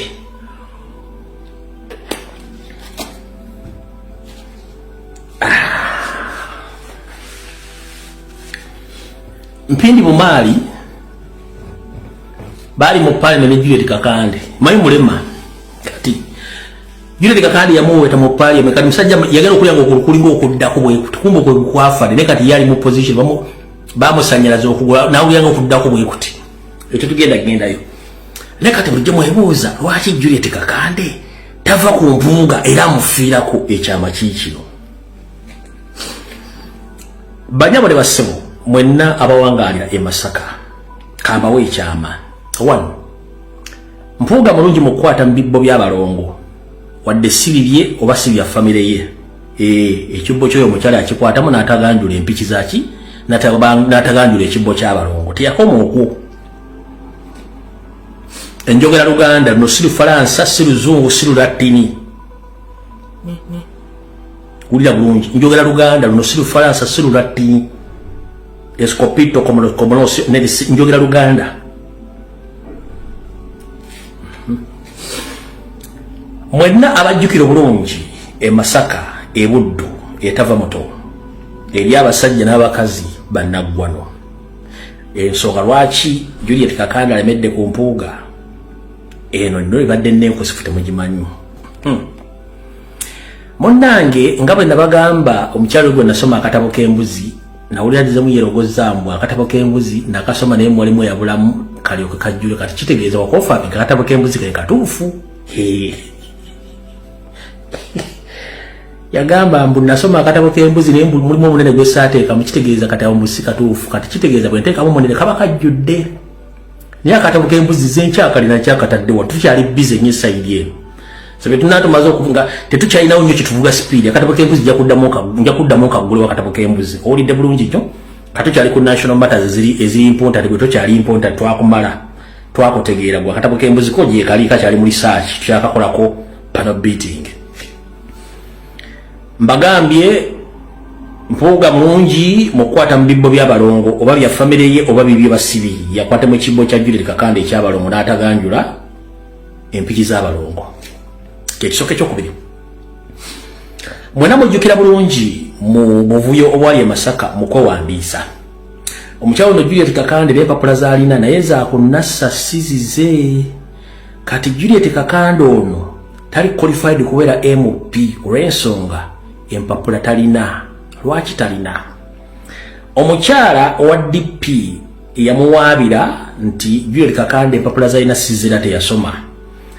Mpuuga olw'okuba nti yakwata mu bibbo by'abalongo n'abitaganjula era nga Mpuuga yakola kyamaanyi nnyo mu kulemezayo mukyalo ono okubeera mu paliamenti olw'ensonga nti Mpuuga alina mwannyina akola mu Ministry of Education era nga director mulamba gwe bayita Rose Nabukenya. Mpuuga gwe yakozesa mwannyina Rose Nabukenya okukyusakyusa empapula okuzifuula nti ziri authentic era za mukyalo ono era bw'atyo omukyalo ono n'asigala mu paliamenti naye ng'okunoonyereza kwali kuwedde ng'omukyalo ono talina mpapula zimukkiriza kujja kwesimbawo eza senior 6 era empapula zonna zaalina ziri forged sizize naye ng'ekyama Mpuuga yekka yakimanya okujjako olwaleero nammwe ekibagambye nti omukyalo ono empapula zaalina mwatambulye sigage genda ompawaabire oba benjogedde si bituufu olina balooya nange nina abange ate abasookerwako b'e Masaka okuli n'eyakuvuganya n'omukyalo ono Rose Nabukenya ali Minister of Education nga ye mukulu wa Mpuuga gwe yakozesa okujingajinga empapula olyoka ofune qualification ez'okwesimbawo. Omukyalo n'ofiisi ziri Ntinda mu Kampala. So Juliet Kakanda empapula ze tiziwera za ku Nassau Road. Babirye Kabanda teyakuwaabira owa DP teyakuwaabira Babirye Kabanda ng'empapula you are not qualified to be an MP because you didn't have the senior 6 certificate. But Mpuuga rescue you by using his own sister, the one Rose Namayanja, at the Minister of Headquarters. She's a director at the Minister of Education in Ntinda. N'olyoka obeerayo gy'oli. Kati y'ensonga lwaki alina omubeerako kabaani ku ndongo kubanga 1 oli yakwata mu bibbe by'abalongo 2 yambeeza olw'empapula kyova olaba reasoning capacity y'omukyala ng'ayogera tali si ya senior 6 ya P7 okitegedde reasoning capacity y'omukyala oyo si ya senior 6 ya P7 kati Mpuuga weyayingirawo okutaasa mukitegedde bulungi nnyo ayagala okumanya bisingawo oyina essimu yabiri ekaya Kabanda oyina essimu Mpuuga mwina essimu ye mwina bonna bana bayakuli bajja bategeeza nti omukyalo tasobola kuva ku Mpuuga olw'ensonga nti wamuteera bw'ati bagenda mumukwata bamubuuze gwe wasoma D1 era ebintu bino byonna wabijjawa tugenze maaso ekira kyemba muteeka kessira ne mukulu Joel Ssenyonyi mukinoonyerezeeko ebitaano zino miliyoni eza service award tezaali service award bali tebalina bagenda ziisa kuzimukwasa kubanga yali part of the payment yali yakulwanyisa national platform n'okujjawo Kyagulanyi n'ekibiina kye kuba yabagamba sure deal Robert Kyagulanyi Sentamu ono mbutali machuwa mu politics is going to be an easy game or icing a cake agenda mujjawo kati Museveni ne Anita Amonge balina okulaba bayisa sente part of the payment in millions zile bitano bazikolanga ziri jeno ba commissioner ba NRM wafunyeko naye ezampuga baziyisa mwezo service award yali payment yokulwanyisa ekibiina kya national platform sente baziyiseeyo era balance balina omumuwa ng'amaze okusula ekibiina mukinoonyerezeeko bazituma service kuba baagala baziyiseeyo goza lwaki yego bateeka ku nninga aba NRM basirika kuba tebalina explanation za service award zaali zaaki Joel Ssenyonyi nga tanazifuna zaali nga tezifuna temwategeera miliyoni 5 zaali part of the payment okusula Kyagulanyi national platform n'okumugjawo kuba yamuyita amateur mu meeting zaabwe ye payment gye yafuna. So omusajja ono is a traitor yanoonya conflict na kufuna buli kimu kyayagala ayendinga apo nga yakola byayagala. So byebyo bimulidde omusajja oyo ebintu byali mu kukola nga ye bwakola ebintu bye. Alright. Ebisigadde byaba comrade bayi banyonyodde kuba katulina ba political analyst tulina abakola ku international level okola forensics wa international level bona bikola abaana buli kimu basobola okwaticulating ensonga nga bwe nali nzaagala bakikola bulungi nnyo kati awo tugenda okuba tuyongereyo olwaleero mumpulira bulungi nnyo kati katuddeyo ezo ensonga ziwedde nzibalaze bulungi nnyo mutegedde oli lwaki na buli kimu kati katuddeyo wano wetuli olwaleero. Mr. Yoseri Nyando Tibahabulwa yebale ko sebo kansuineti oli bulungi. Nakulabyeko olwaleero nga ogezaako nnyo okutiisatiisa abantu nti abantu balina okwogera obulungi tebalina kutiisatiisa wadde okukola ki wadde okuvuma era tuwe ekitiibwa abantu abakulu era ojja tusiba na buli kimu naye mukulu Nyando Yosoferi nga tolina moral authority eyogera ku kye tuyita respect n'okuvuma kubanga tolina gwomu ku bakulembeze mu Africa akyasinza okuvuma kati kansoke mbabuuse nga temunategeera kintu kino.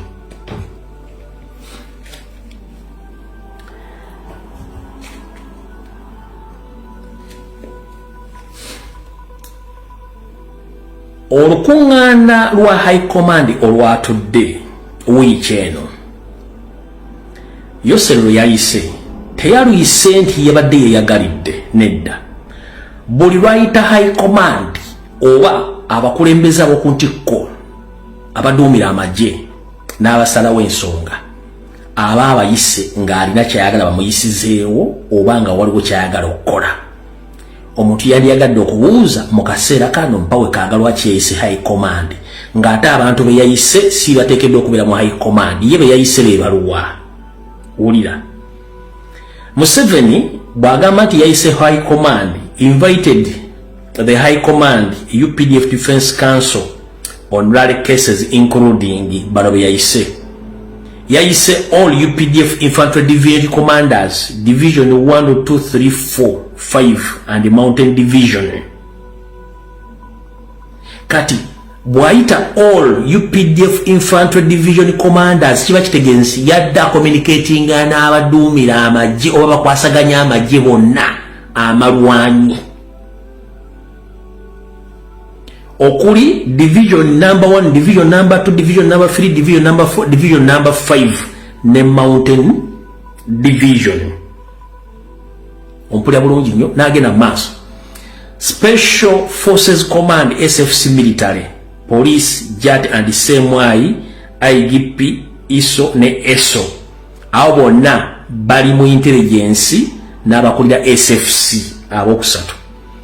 All commanding officer, brigade commanders, battalion level commanders of all UPDF fraternity units and formations. The aim of this high command is to give orders to the commanders as following. Bwamala okuyita bonna abakwasiganyizaako okubega okukola effujjo okutemula n'amagye ge yeesiga. Bino bye bakkiriziganyizaako ebitabaddewo bya bulijjo. To take charge of general security during the general elections. That's not their duty. Akasooka okutwala butereevu obukuumi bwonna obw'okulonda okujja. Ekyokubiri, to obey and execute orders, the command of any sort. Okukkiriza ebiragiro byonna ebinaava ye gy'ababagadde okukola babikole kola olunaku. This High Command and Defense Council is most like a preparation for Muhoozi to take over the government. Nti ebiragiro byonna n'abayitiddwa bonna ne Defense Council yonna kyerekedde butereevu nti yabadde ateekerateekera kuwa biragiro ebikkiriza abantu bano okutwala butereevu Muhoozi okuba nti yagenda okuba biragiro n'okutekinga over government. Ndoza mukitegedde bulungi bulijjo kye mbagamba. Teyabadde ame council wa bulijjo. This High Command is regarded as a special and confidential because most of the High Command and Defense Council's members were let out. Ulira bulungi nnyo. This High Command is regarded as the special confidential because most of the High Command Defense Council members were left out. Bakugambye nti olusirika luno lweyayiseemu bo beyeesiga lwabadde lwanjawulo nnyo naye ng'okusingira ddala abadde balina okubeerawo olusirika luno abasalawo era abalina ensonga enkulu mu ggwanga tebaayitiddwa. Yayise bavunaanyizibwa basobola okuwa order nga mutabani we yaziwadde ku lulwe. So si bakicwambaaya abalina okubeera akakiiko akasalirawo eggwanga n'amagye bo teyabayise. Tugenze mu maaso. They never invited them to attend as usual. For example, some departments of the General Headquarters, Bombo departments of CMI department of Mavoda. Ndozo mutegedde bulungi. Bebe yataayise yabadde akimanyi bulungi nnyo nti bali involved lw'ensonga ali mu kukola transaction n'okuwa obuyinza omwana. Kati bulijjo muwulira stories tubagamba nti Muhoozi wa LDU teyabeera assigned oba teyayita through all the proper trainings oba channels okufuuka generals. Mwali mulowooza tulimba. Njagala uliza akatambi kano Museveni kennyini nga yeyogera ebigambo bino mu lwatu ndi wa LDU. Ulira. You remember when they were saying I had created a secret army? They were writing about it. Museveni has created a secret army. But I could see the danger. So that's how when I was finished A level, so I told him, you get your friends from A level, go to Kassenyan and train as LDUs. That's how they started. As what? As what? Local defense unit. As what? LDU. Kati muvanga ku information efuluma. Mainstream media tesobola gibawa. Nza mutegedde nti omwana wa LDU tayitangako mulankisi zonna kankabaddiremu. You remember when they were saying I had created a secret army? They were writing about it. Museveni has created a secret army. But I could see the danger. So that's how when I was finished A level, so I told him, you get your friends from A level. Go to Kassing and train as LDUs. That's how they started. Because I wanted them to pick interest.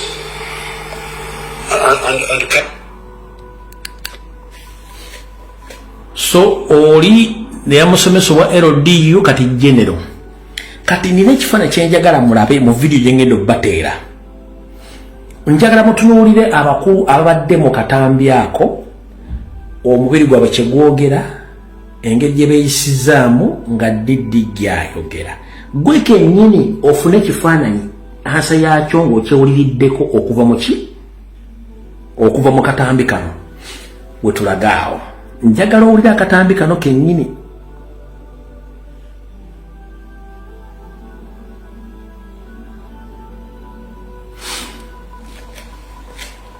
Njagala bakatambika njagala kituta body language ne facial expression y'abantu abadde mu conference mu high command eyo nga muhoza ayogera. Njagala munkwatemu n'ekigambo kyeyogedde nti agenda kulwanyisa urban criminality, agenda kulwanyisa urban criminals. Naye ekyo nakyo ngera kibannyonnyola mu kitegeere. Kati njagala tunde facial expression y'abantu bonna abadde mu high command ng'ayogera ebigambo bino owulira bulungi nnyo. Your Excellency and members, we're also dealing with urban criminality in Greater Kampala Metropolitan Region, that is Kampala, Wakiso, and in Tebe. We are, however, closely monitoring those who seek to cause trouble for our people, and will firmly deal with them without fear or favor, in conformity with the law. Otunulidde facial expression njabaza nyirakala ku lwokusatu nenjala musooka mutunule ababaddemu engeri gye badde batunula.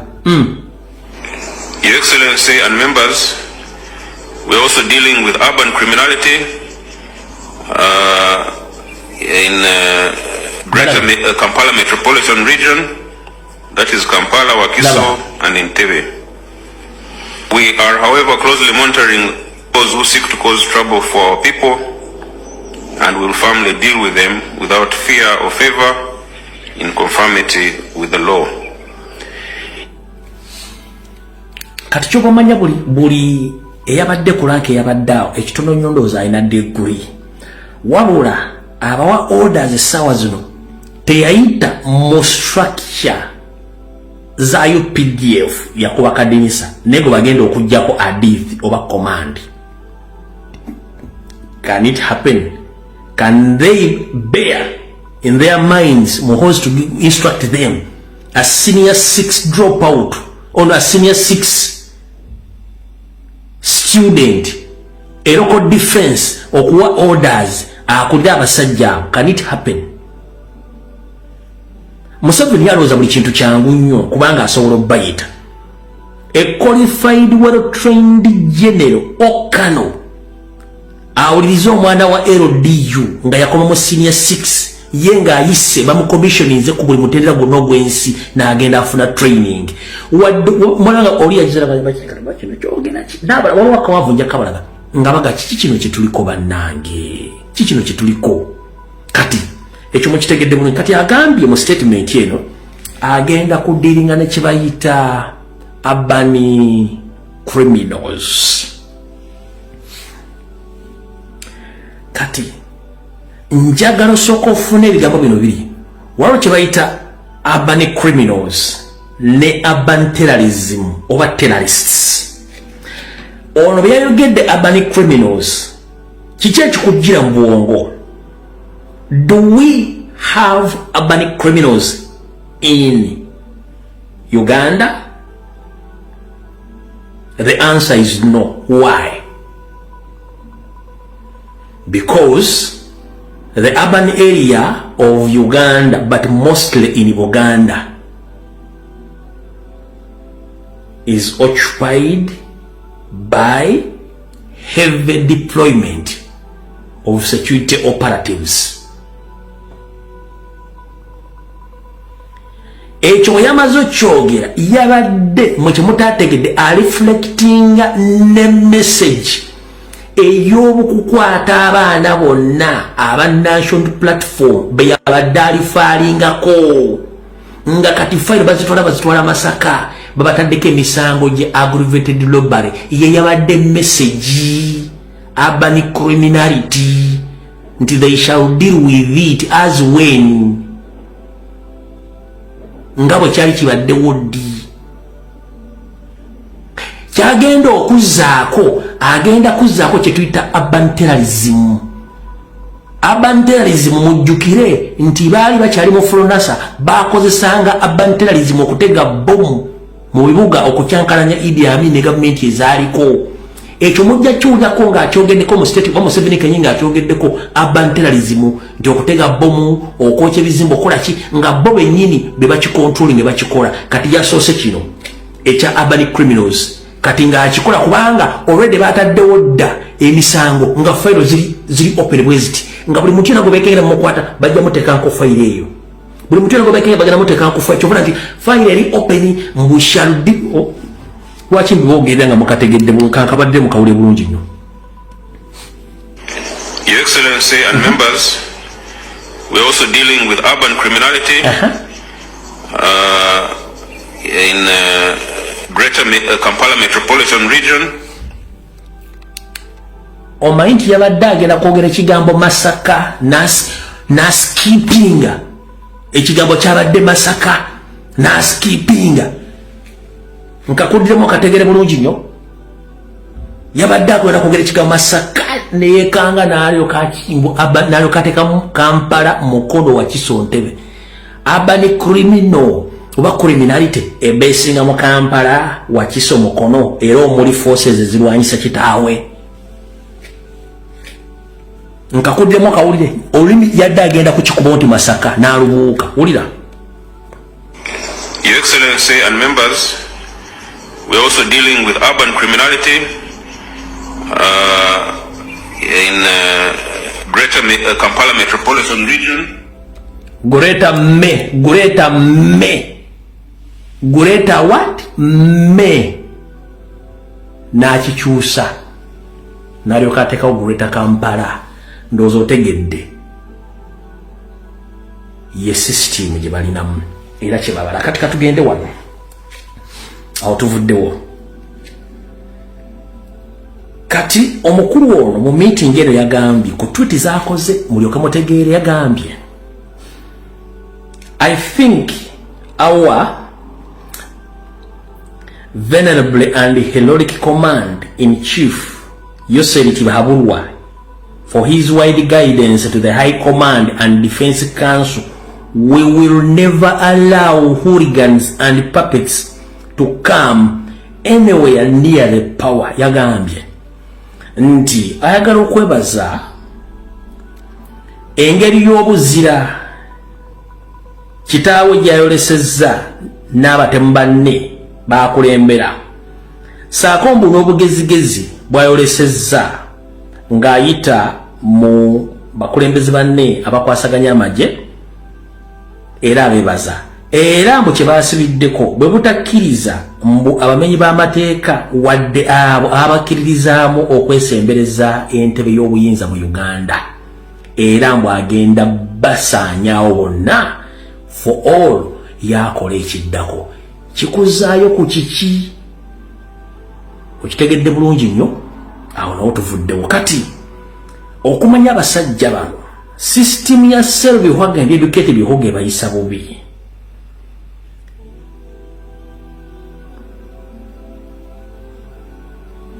Museveni bwati bwe yayogedde naye kano video kakadde kengenda okubazanyira ndyokenza nnyo obuddako wano yagambye bwati yano yayogera bwati.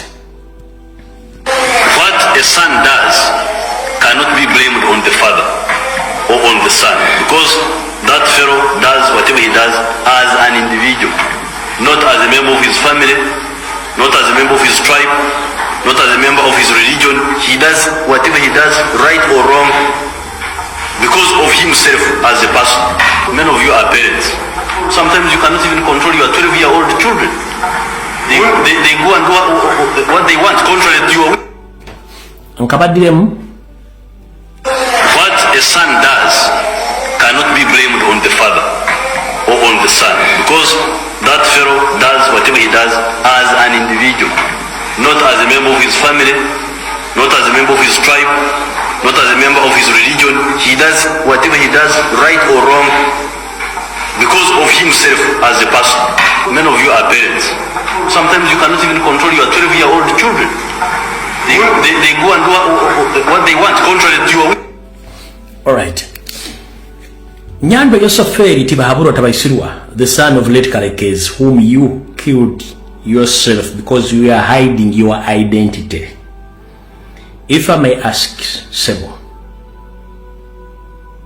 as you stated in that old video, that what a son does, he does it at his own, and it's not be blamed on his father or his mother or his family. Yes. Right now, your son is a general, and he's a CDF. Are we together? Yes. He's good at insulting Ugandans. He's good at insulting the East African leaders, tweeting harsh tweets on social media platform, abusing whoever he feels he likes. He arrests, he kills, he tortures all Ugandans. Can it happen to any serving video officer to behave the way your son is behaving? You mean there is no any law which can arrest Muhoozi? Or you mean there is no any court of law in Uganda which can bring down Muhoozi? So he's above the law according to your understanding. They say Bihoga and educate Bihogo. What if is someone else in UPDF or in the police behave like your son? You mean that gentleman or that lady can walk free without being chased away in the office or being arrested, tried in military court? The late Chirumira just complained about the misuse of power and corruption in the police. You instructed your yacht assassins to finish him. He was just complaining about the mismanagement and the corruption in the police. He was assassinated there and then. So what about your son, who kidnaps people, torture, kills, attacking whoever he wishes to attack, mostly Robert Kyagulanyi Ssentamu? You mean he is above the law? No one can handle him. Kakabadde mu Luganda, omukulu ono bwe yakola statement yeno, mutabani we teyayita mu training y'amagye gonna bannayuganda abalagi bayitamu, yakola mu local defense. Era tateekeddwa kubeera mujjene kuba teyagenda kusoma, teyakola kintu kyonna. Wabula Museveni akulaga nti Muhoozi ye waddembe okuwamba, okutta, okutulugunya n'okuvuma buli omu gwasobola okuvuma, era tasobola kukolebwako. Nange ne mubuuza, singa abadde mujaasi mulala yenna nga si mutabani we, n'atweetinga tweets ezo, n'akwata abantu, n'abatulugunya n'abatta, yandibadde atambula butambuzi nga tebamugobye mu ofisi bamusiba? So Museveni, why did you arrest Kayihura and his groups? Why did you arrest Kayihura? And you left your son moving around.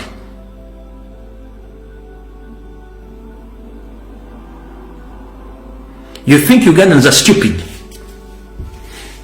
First and foremost, let me tell all Ugandans, this is point blank. Ladies and gentlemen, the National Robbers Movement members and leaders at all levels, I'm here to inform you this. You might think that I'm joking, but this is the real information. For your information, quote me right.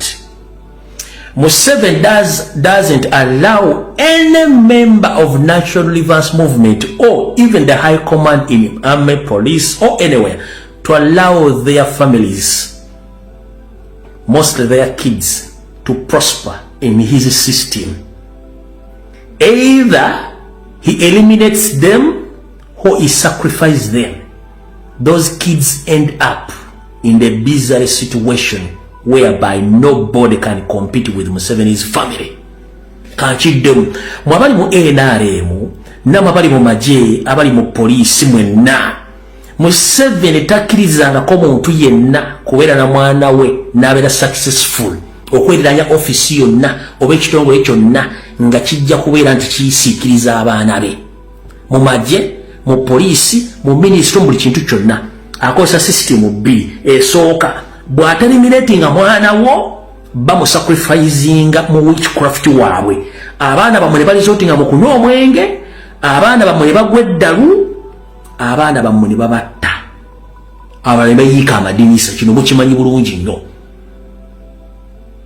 abaana bangi bafudde nga babalwanyi abaana bangi bafudde baba minisita abaana bangi bafudde abajjana bali mu UPDF abalwanyi bonna nga bafa kibwatukira kubanga ono alina mission okujja buli muntu yenna ayagala okwesembereza office oba ekintu kyonna ekyefaananiza ku buyinza oba ategeera kasita mwana abanga ategeera nga alina obwongo butegeera okusinga mutabani we abatta abayiwa windows n'abakola bwe kyebaagala balizotinga mu kunywa omwenge kamboweka batono mumanyi Brand Bukenya owa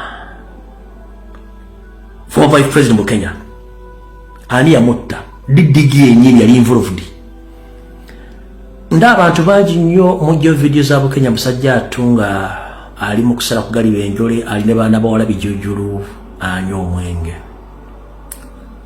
temumanyi Bukenya bamukuba omuggo gwenzo mugumanyi Museveni yakuba Bukenya omuggo gwenzo ekyaviirako Bukenya okuyiika amadinisa n'ava ku nsi family n'agyesonyiwa sente zazirya buli n'okugenda mu bbaala okubaka n'abaana abo abatono okukyakala ensi yagivaako yamudestroyinga single-handed with one shot yensonga lwaki mulaba soogera ku Bukenya simukolako wadde profile naye omusajja ali mu depression atabangawo byakola byonna yejjako history wa mwana we na buli kimu kyonna Bukenya yasinga okulima omuceere ku lukalu ne ku mazzi ng'alina business alina buli kimu n'ebintu byonna abitunda almost kandoza 60% of Bukenya's properties azitunze sente azirye afe nga amaze okulya ebintu bye kubanga Museveni yamuttira omwana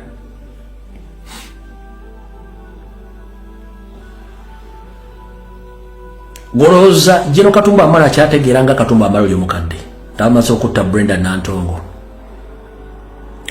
Oroza Jeno Katumba Amala kyategeeranga Katumba oli omukadde oluvannyuma lw'okutta Brenda Nantongo omwana gwe yasomeseza mu America n'asoma na buli kimu kya intelligence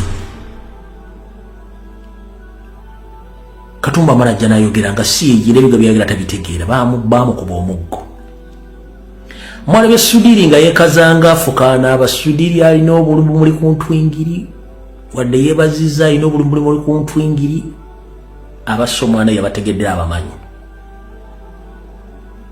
kubanga buli kintu kyonna ekya Sudiri bitundu 7:10 bitu bina byabitwansifali nga bitadde manya ga mwana we nga yagenda okukontinue nga ne empire video giringa bagamba nti bavudde mwana yagenda okutwala buli kimu n'amugjawo Jakana Nadduli yamujjawo Serena Nabanda yamujjawo abaana b'abalwanyi bonna basinga obungi abajjeewo babateeka mu witchcraft ne basacrificinga abala ne babeera isolated n'owakazi bwe yamujjawo kazibu vice president yera omwana gwe yamuttira n'abala bangi nnyo kino mugenda kiwulirako mwenna mubuuze omanyiza mu information mwebuzaabuza abaana b'abantu abali mu erina limu ab'amaanyi mbanonye gye bali abamu baayika amadinisa abala badda ku mwenge abala baabatta n'abalala ye buli gwalaba bw'atamuwa bizezengere bye kumulya amuteeka mu byokola bye ng'ayiika bayiika windows banywa mwenge bakola buli kimu abazzukulu be nabo kubanga okusinza ku research gye nkyakola nina information endaga ekintu kya Museveni kye yali abaze nga waafiira gavumenti ya Uganda ne Uganda ajja kubanga agikontrolinga 80% nga musaayi gwe guyikontrolinga kino mbadde temukimanyi Mr. President Robert Kyagulanyi Ssentamu eno information kanjitu maze ebbanga nga njituulidde succession plan very well known across all the missions weziri eza Uganda basavinga government esingo obonyi Museveni zakola nabo succession plan nga muhozi yali buzo omuntu yenda ku embassy yonna ennene mu nsi yonna wali embassy ya Uganda succession plan Museveni yagidraftinga dda n'agisavinga abazungu bagina ku meza nga digdigi yalimu ba ambassadors babikola ne babisayininga ne bistampinga ne bisavinga wonna across the world succession plan yonna bagikola dda kino mbadde sikyogera mbadde nakisirikira njagadde ekyogerwa lese kitegeere oluvannyuma lw'oku handing over high command mu mikono gye ng'agenda kukola okuteraizinga abantu jukira yabagamba yamutuuma erinnya Mohoz nti agenda kuwolera bw'obuuza agenda kuwolera ki tokimanyi naye nyongero bajjukiza nti akusinga akubisa gwokutte tusinga Museveni na buli kimu tujja mukubisa gwakutte lwaki buli lwogwamu akatengo obuyinza babusuula wansi ne badduka abaana bagumya omutima buli kimu bakikola yensonga lwaki mula Museveni atandise okutiitiira lwaki atiitiira wulira bulungi nnyo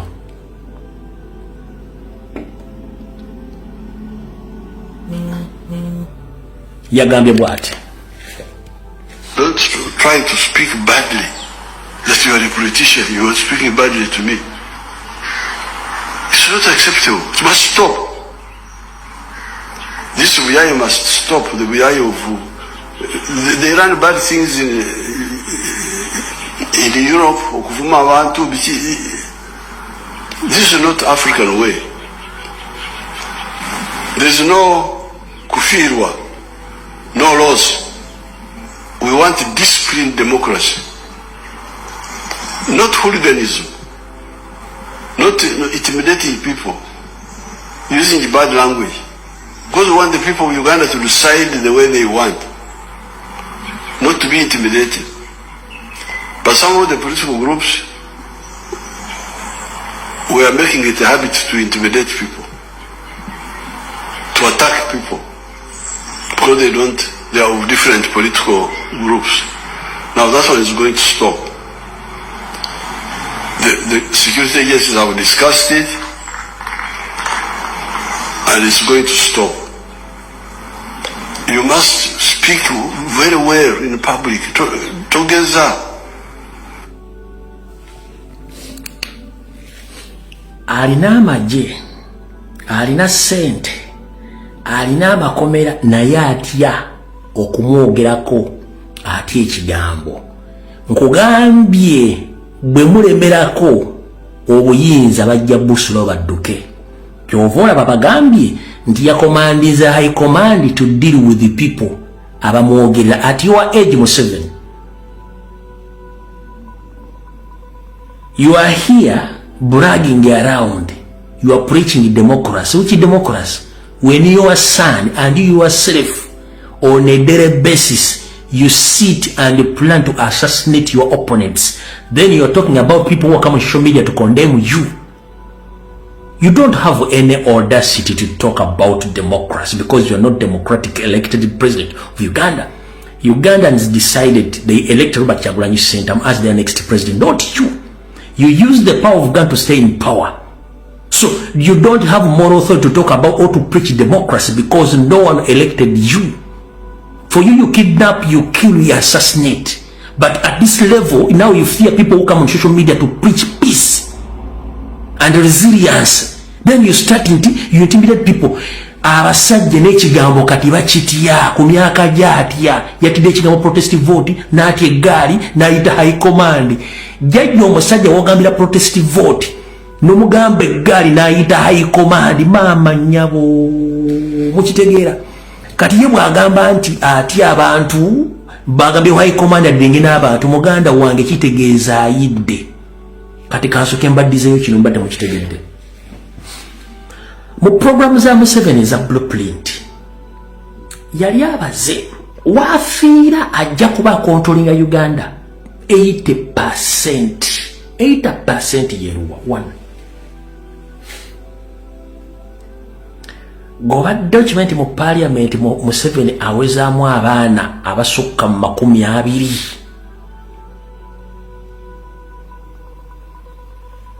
Obadde okimanyi mu parliament mwokka Museveni awezaamu abaana abasukka mu 20. Obadde okimanyi mu magye Museveni awezaamu abaana abasukka mu 50. Obadde okimanyi mu government offices ku level zonna Museveni awezaamu abaana abasukka mu 30. Gobadde okimanyi mu foreign missions Museveni ayinamu abaana abakolamu in the disguise mu foreign embassies.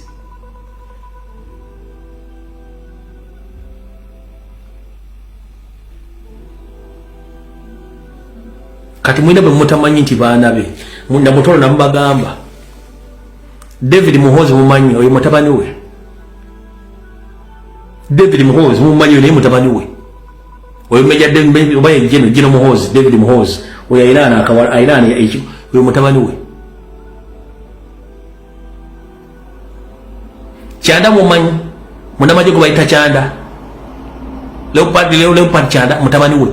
Alina abaana kumulito yali akibaze nti wafiira buli structure yonna ya government ejja kubeera mu baana be n'abamutowe Salimu Sarakwandwa naho nga beetoolodde buli sekita yonna ya government bwe yali akibaze.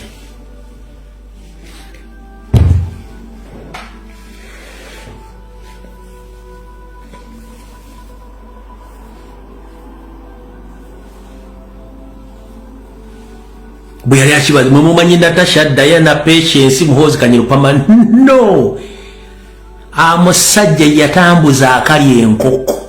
Museveni yatambuza akali enkoko.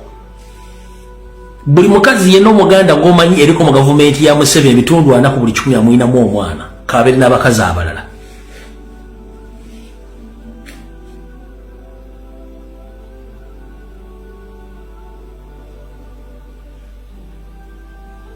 Munoonyereza ku executive director wa KCC olwaleero n'abala mugende mutandika okunoonyereza abaana abantu bonna bateeka mu bitongole ng'omwana takwatwa akota n'enywako mubanoonyerezeeko. Kyali yali yabala ekintu kye nga bazimbye Obwakabaka.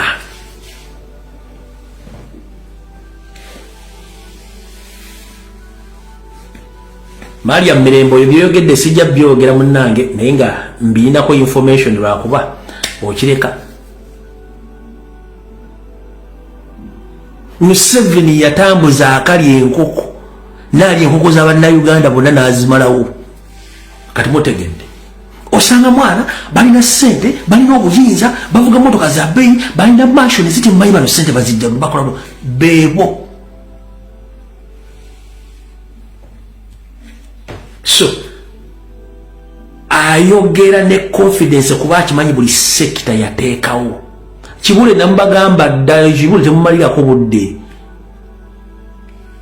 Kibule nambagamba temumalirako budde nabagamba dda bonna abaana abo.